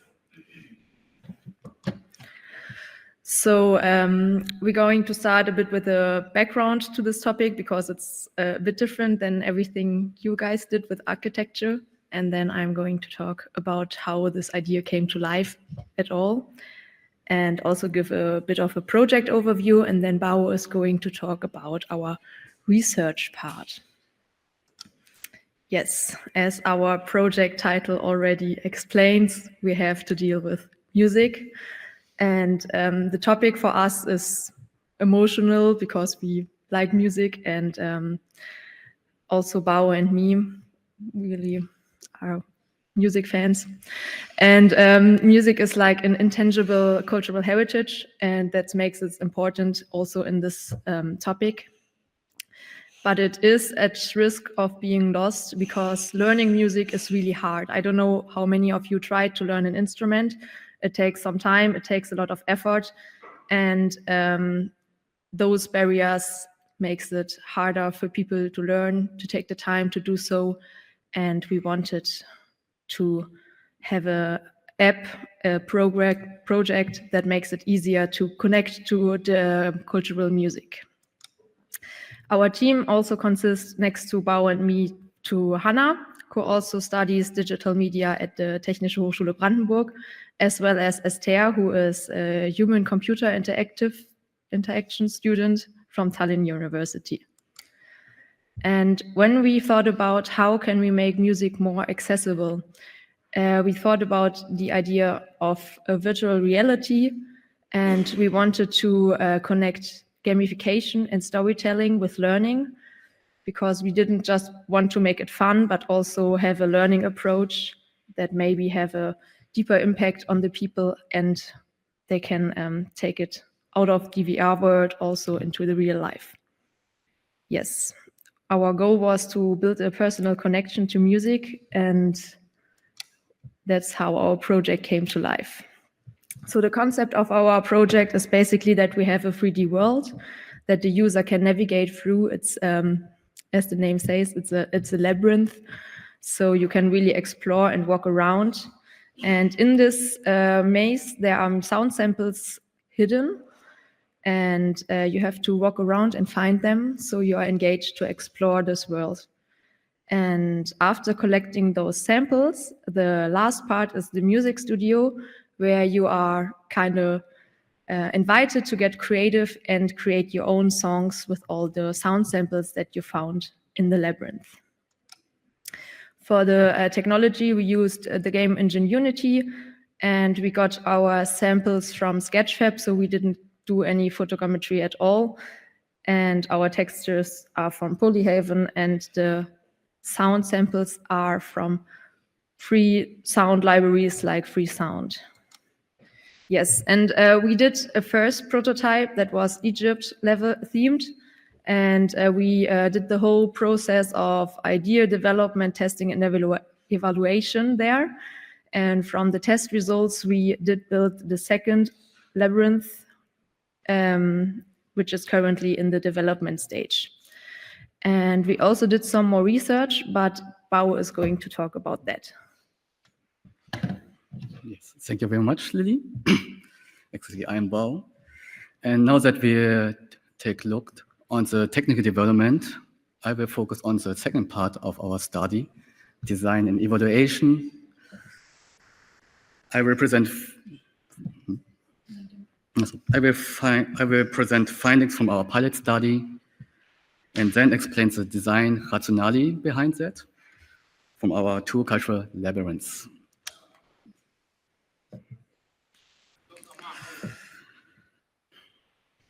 Before going into our evaluation, we briefly compared VR with WebGL alternatives. On the positive side, VR enables full immersion. Prior studies show that this can boost motivation, retention, and emotional engagement with cultural content. It also offers access to rare instruments that would otherwise be difficult to experience. But there are also clear drawbacks. VR still face technical barriers, high costs, and limited accessibility. In addition, many users struggle with motion sickness and fatigue. Because of these constraints, we decided to deploy the current prototype on WebGL. This way it remains broadly accessible, where we still test VR as a more immersive but less accessible option.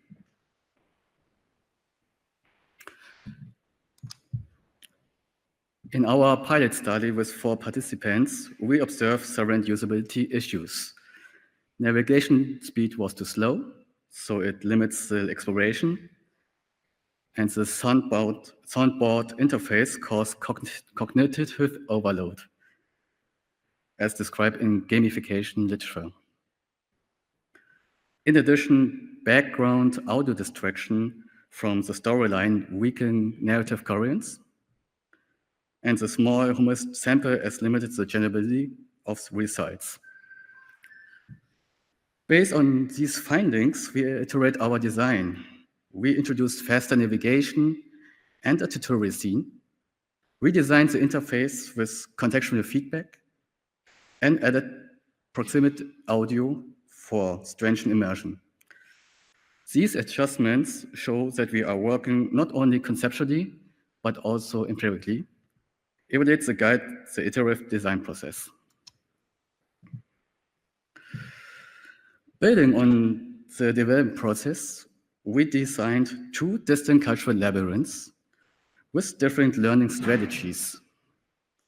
The Japanese level followed a Muslim-like setting. Here the focus lies on instruments like koto, taiko, and shamisen. The gameplay is quiz-based, which applies principle of gamification and supports cognitive learning. In contrast, the Vietnamese level use a narrative structure inspired by the folklore, Vietnamese folklore, the story of a blind woman and the instrument dan bao. In this case, the music is embedded in the story itself. This design follows emotional design and aims for effective learning. So by contrasting these 2 approaches, quiz versus storytelling, we can explore how different didactic strategies shape the learning of cultural heritage in VR. But let's take a quick look how it could be looked like.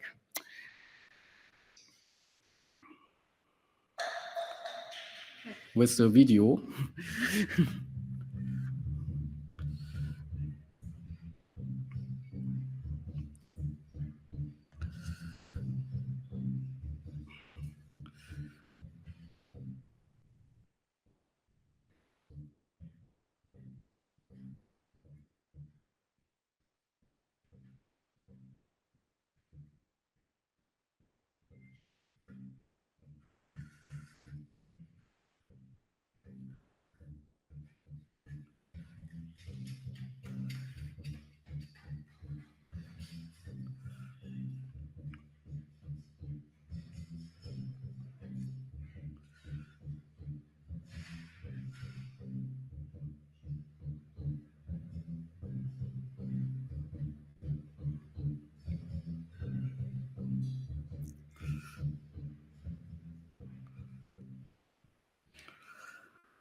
Thank you very much. Let's move on.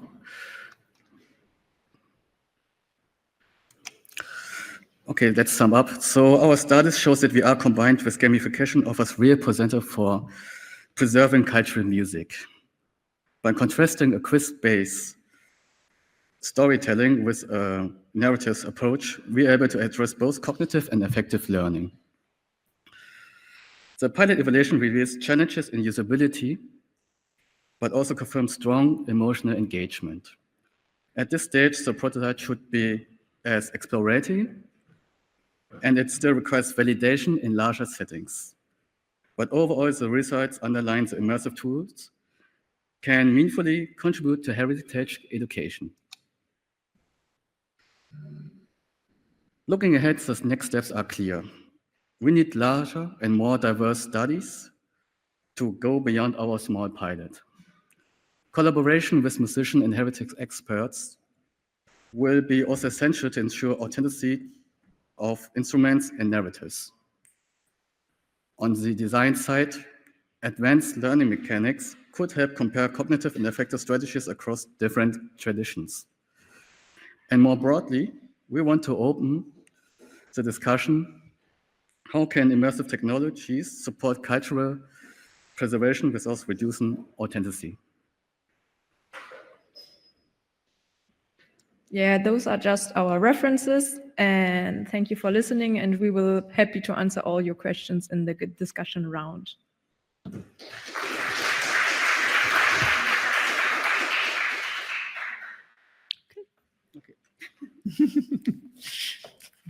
Thank you very much for the presentation.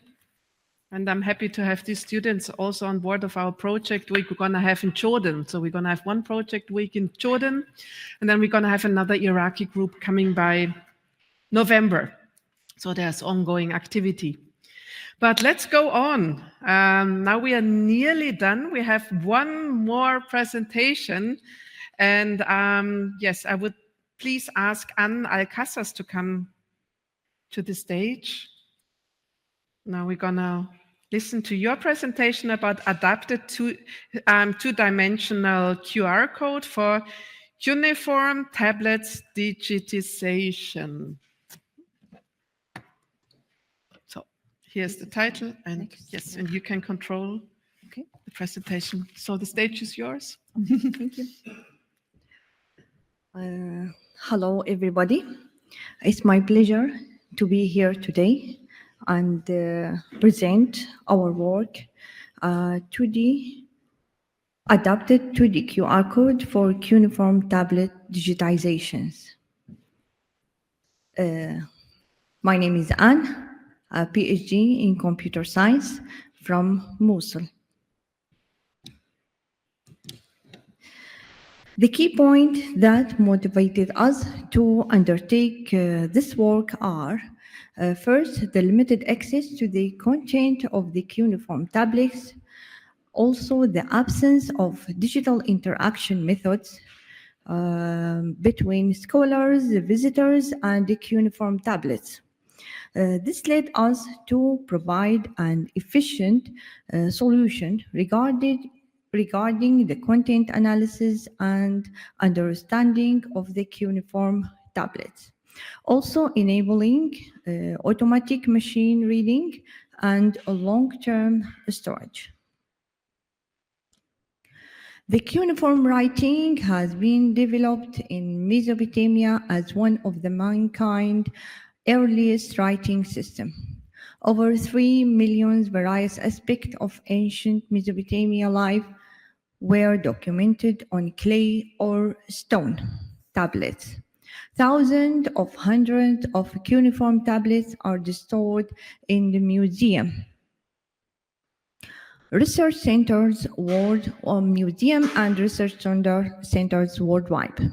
These tablets comprise important information related to a variety of science disciplines, including history, mathematics, linguistics, law, and agriculture.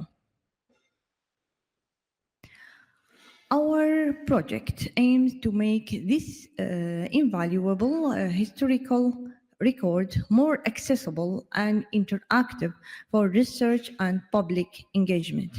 Here you can see a lot of tablets and too many people, scientists or some interesting people trying to understand too many cuneiform tablets.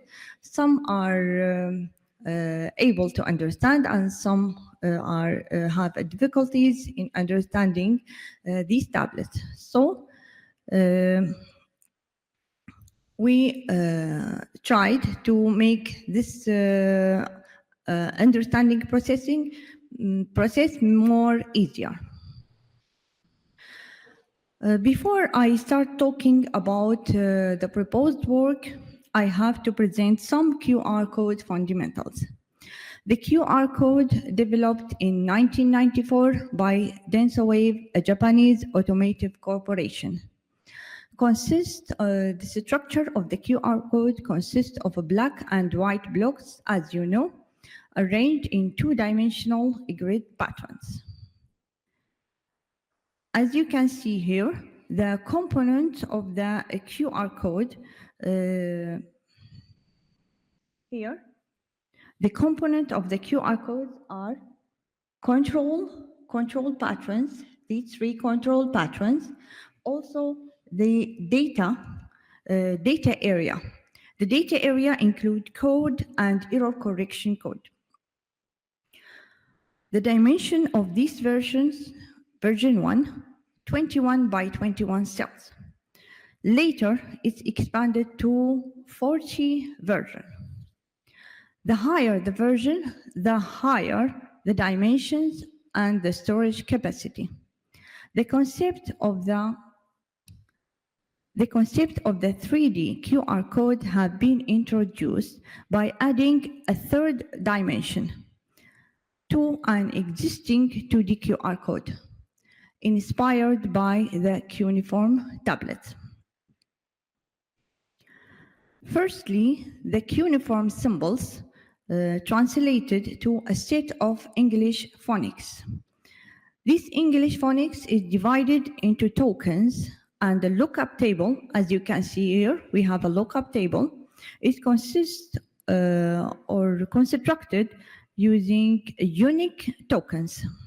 Later, using this lookup table, tokens is converted to a grouped into one bit sequence. Finally, the bit sequence has encoded into 3D QR code. In our experiment, we select a famous cuneiform tablet, which is named seed grain. Seed grain tablet, we use it as a test case and we create a 3D QR code.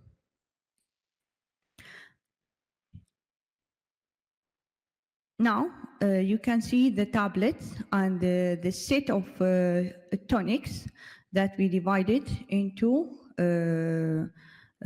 tokens, and the tokens into bit sequence.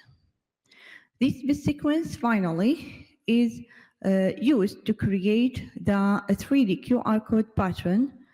This is an enlarged version of the 3D QR code. Finally, thank you for your listening.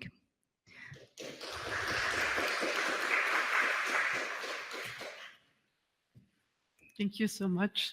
Don't run away because we're going to go into the discussion. So are there any questions or points, like considering the whole conference, considering now this workshop? Here is the first question, and the microphone is... Good question already. The first question is, where's the microphone? Here it is. Very good. It goes here. Alan. And maybe you, all the others come to the front as well, so we can you can answer the questions together.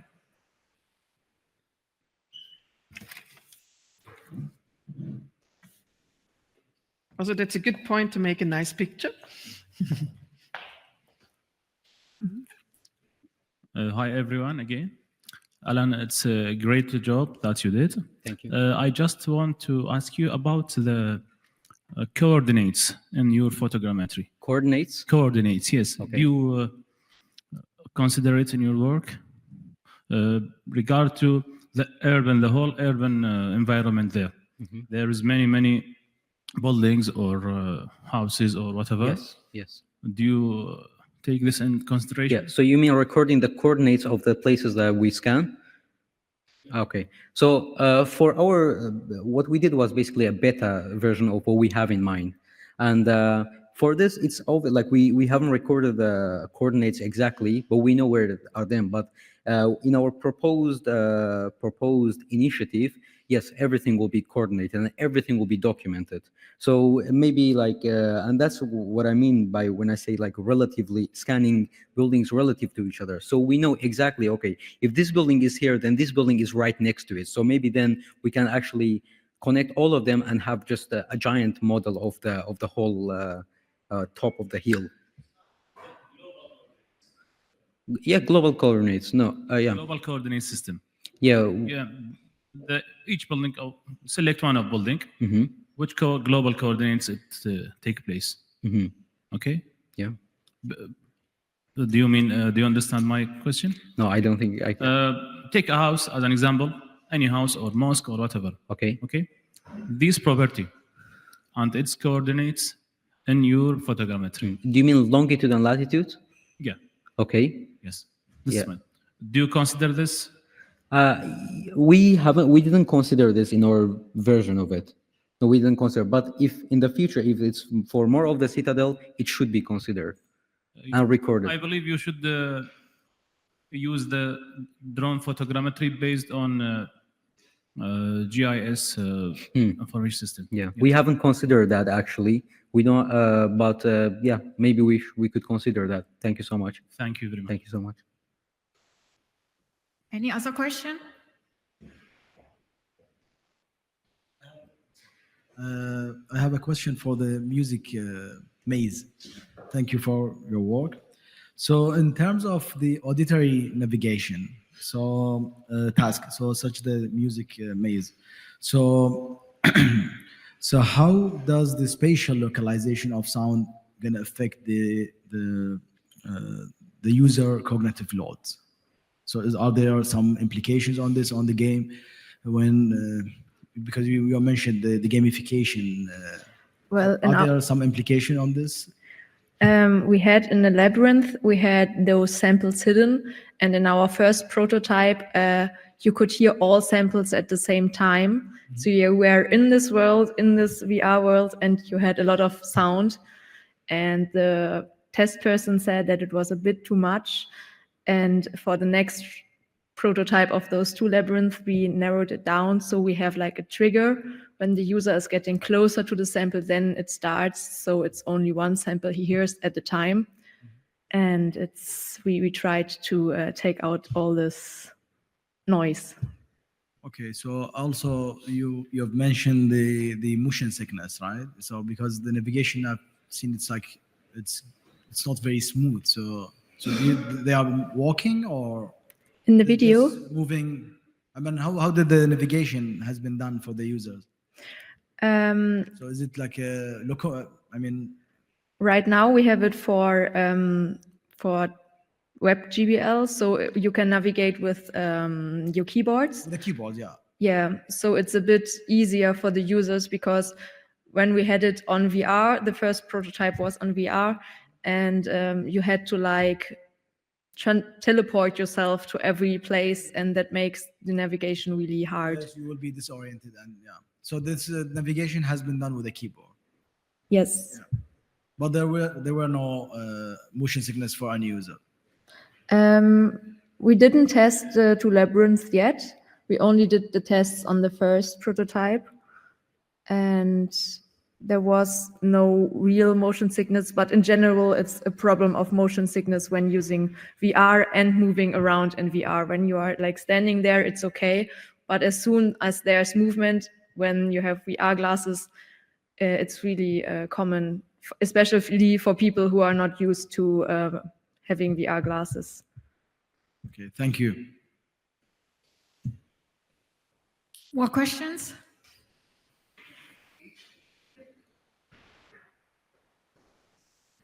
Hello. My question is for Music Maze. First, I'm very interested to see the final project. It won't be technical. I'm asking like if you are planning to focus on music types in the future, like focus on the scales and these things for the learning. Like, did you understand my question or not? So your question is like if we are looking forward to scale the project, or No, I mean the scales of music and the types of it, like Arabic, Japanese, and these things.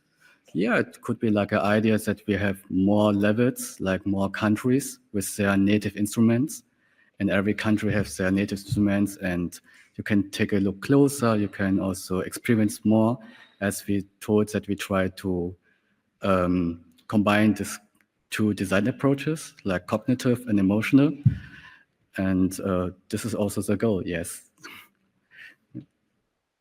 And maybe I just add, we choose the topic music, of course, is maybe it's more fun, but I also feel like music is part of intangible heritage, which I feel like we overlooked, mostly even though we just photogrammetry a lot of buildings in tangible, but if you combine tangible cultural heritage with intangible cultural heritage, like music or the story, or maybe performance art, I feel like we also experience much bigger, experience. More questions? I have a question for Anne. or two questions, in fact. The first one is how, when I have a cuneiform tablet, how do I get to the QR code?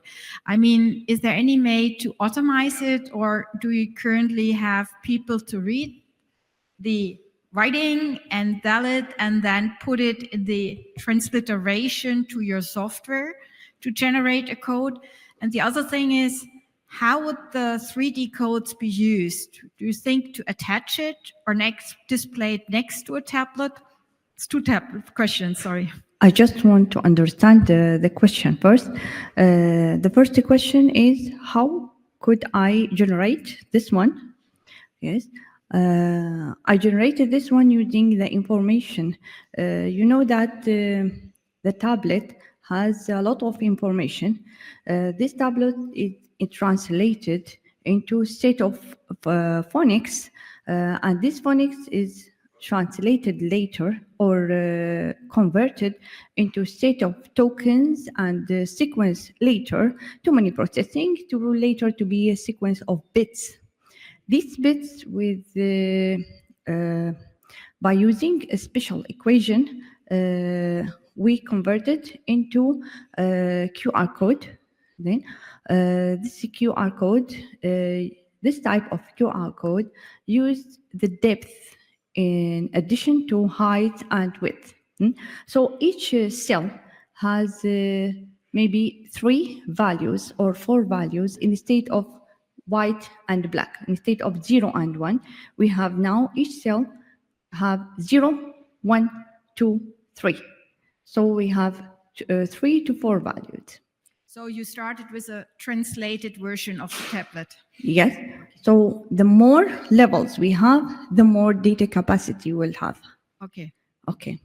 And the second question is how... Did you talk with historical people or experts how they would use this? Use it. We can use it or read it using either 3D scanner in some new iPhones. We have a 3D scanner technology, or maybe we can use laser scanning. The laser is more accurate for reading the depth for this. The main idea is something look like a cuneiform tablet. You know that the cuneiform tablet has a depth, so here we have a depth, so we can engrave this code on the same cuneiform tablet. Okay. Thank you. Any more questions? I think here. Sorry, with regards to the 3D QR code, you mentioned the scanning, because in these things we want the QR code to be accessible. Like you can scan it with any device. I'd imagine 3D QR codes are not that supported. I mean, I know my phone has a laser scanner and it's been added recently only, and many phones don't have a laser component that can estimate the depth. So is that going to be a blocker for these 3D QR codes? You mean that can you use your phone? You mean that can you use your phone for reading? Yes, you can, but maybe using laser is more accurate, have more correct information. Any more questions? So I think we come to a final discussion about the whole topic or future. So I give you the word.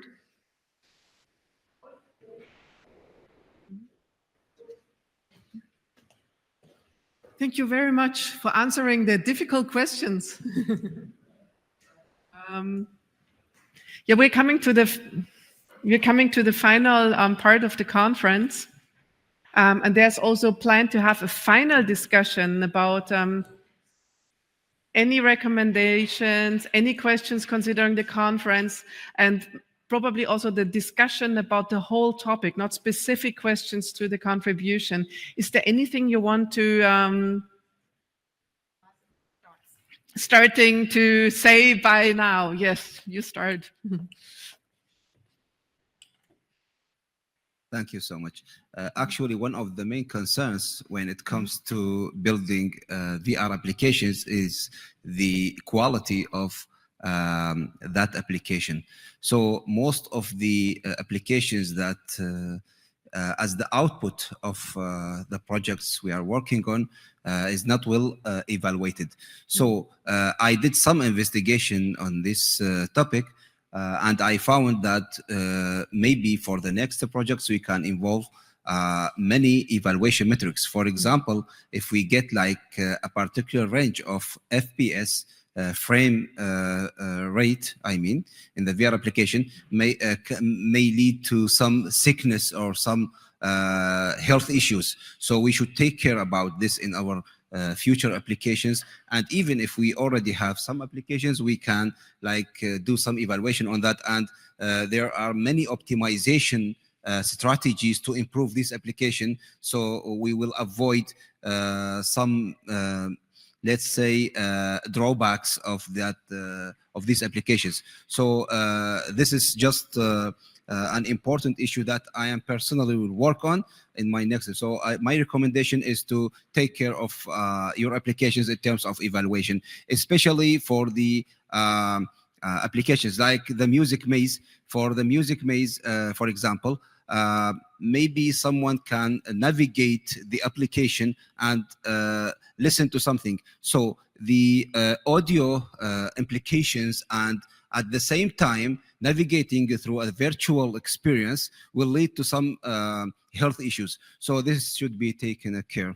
So that's my word. Yes, I totally agree that I think from 3 years, we have been starting to kind of explore the topic from a wide range of challenges we had, working with the students, finding out which kind of technology exists, what are the pros and the cons of the technology, what challenges we are facing. We actually come to the idea that we need standards. Yeah, we need standards. We need policies, we need solutions for long-term data storage, we need independent data storage. So in 3 years, we found out what actually the challenges are, and I'm pretty sure that this is going to be the next step, that we do a serious research and get into the serious research and the really specific questions and how can we solve these problems and make this of a practical use case scenario really for the institutions, for organizations like UNESCO and so on. And I think this is where we're going to work for in the next future and hope to get a lot of funding for this. Anyone else who wants to contribute? That's Christina's topic, I know. So I think, I mean, we need to see two things. On one hand, we have people working scientifically on these things, like with GAN, things like that. On the other hand, we have the DAD project that brought us together.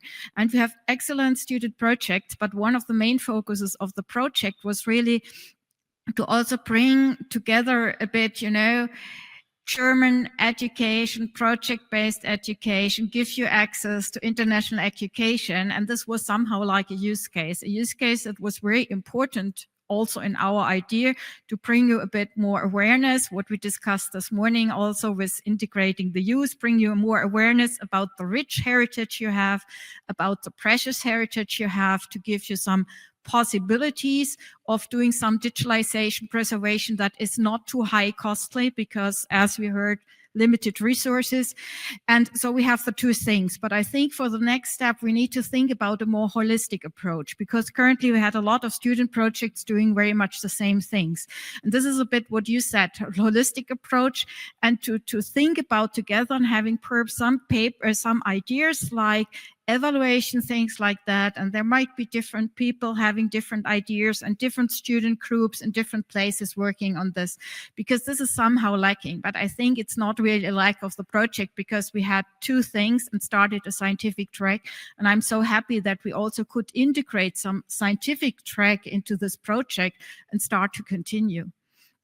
But as you said, we need, and as you said also with UNESCO, we need to talk about research software, research data management, about all these things, more ethical issues and things like that. But I think we have now via Julia also contact, so that we can try to exchange and work together and think together what are the next steps.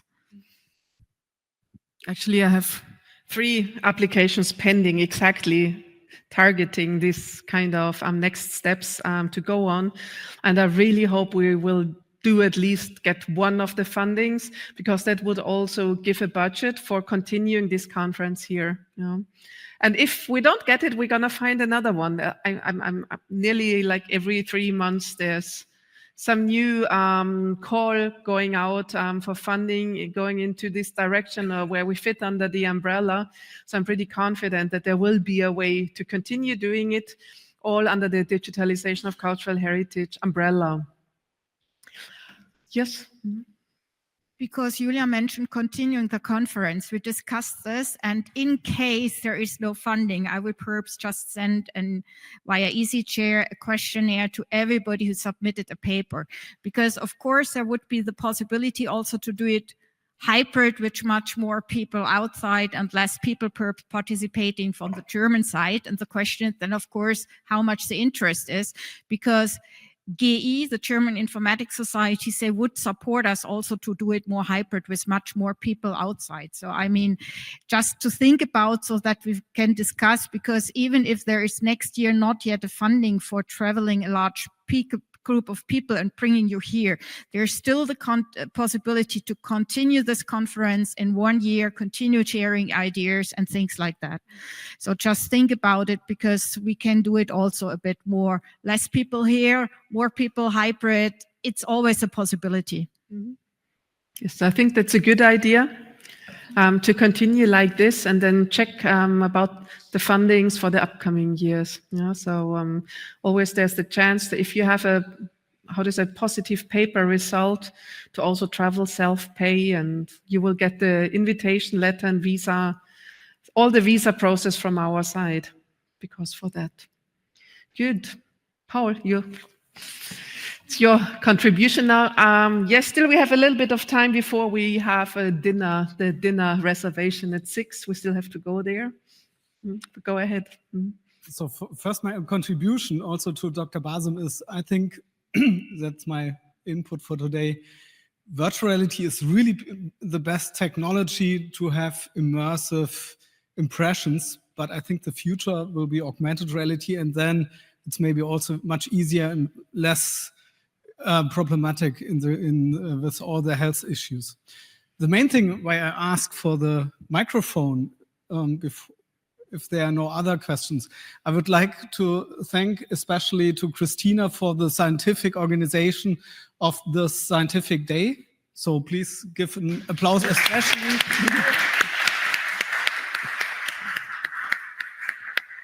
And also for today, I think it's unbelievable how much organizational work in the background with everybody was done by Julia for the workshop of today. So please.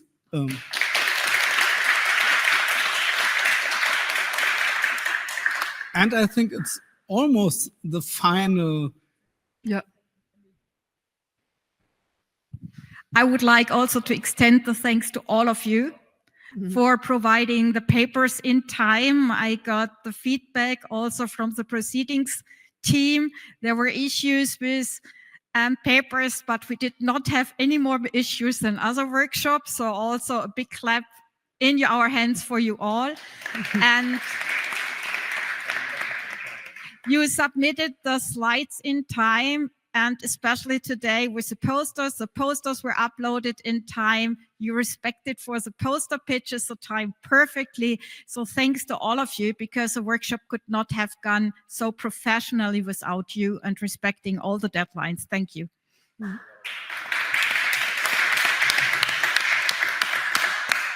And it's almost, I think, the final event in your 3 years project. So I think most of us met because of the really perfect, organized and written, and from the content, the perfect project from Julia, Project Innovation Hub, which is maybe the core. So also, I think we have to say thank you for 3 great years, and hopefully for the next decades in this direction. 4 years application.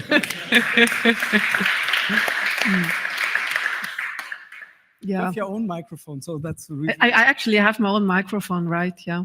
So thank you very much. yeah, really hope to continue. You get your anyway in our newsletter database. So we're gonna stay in touch. You're all on board of this cooperation, and we're gonna see what the future brings. But now let's go to the nice part.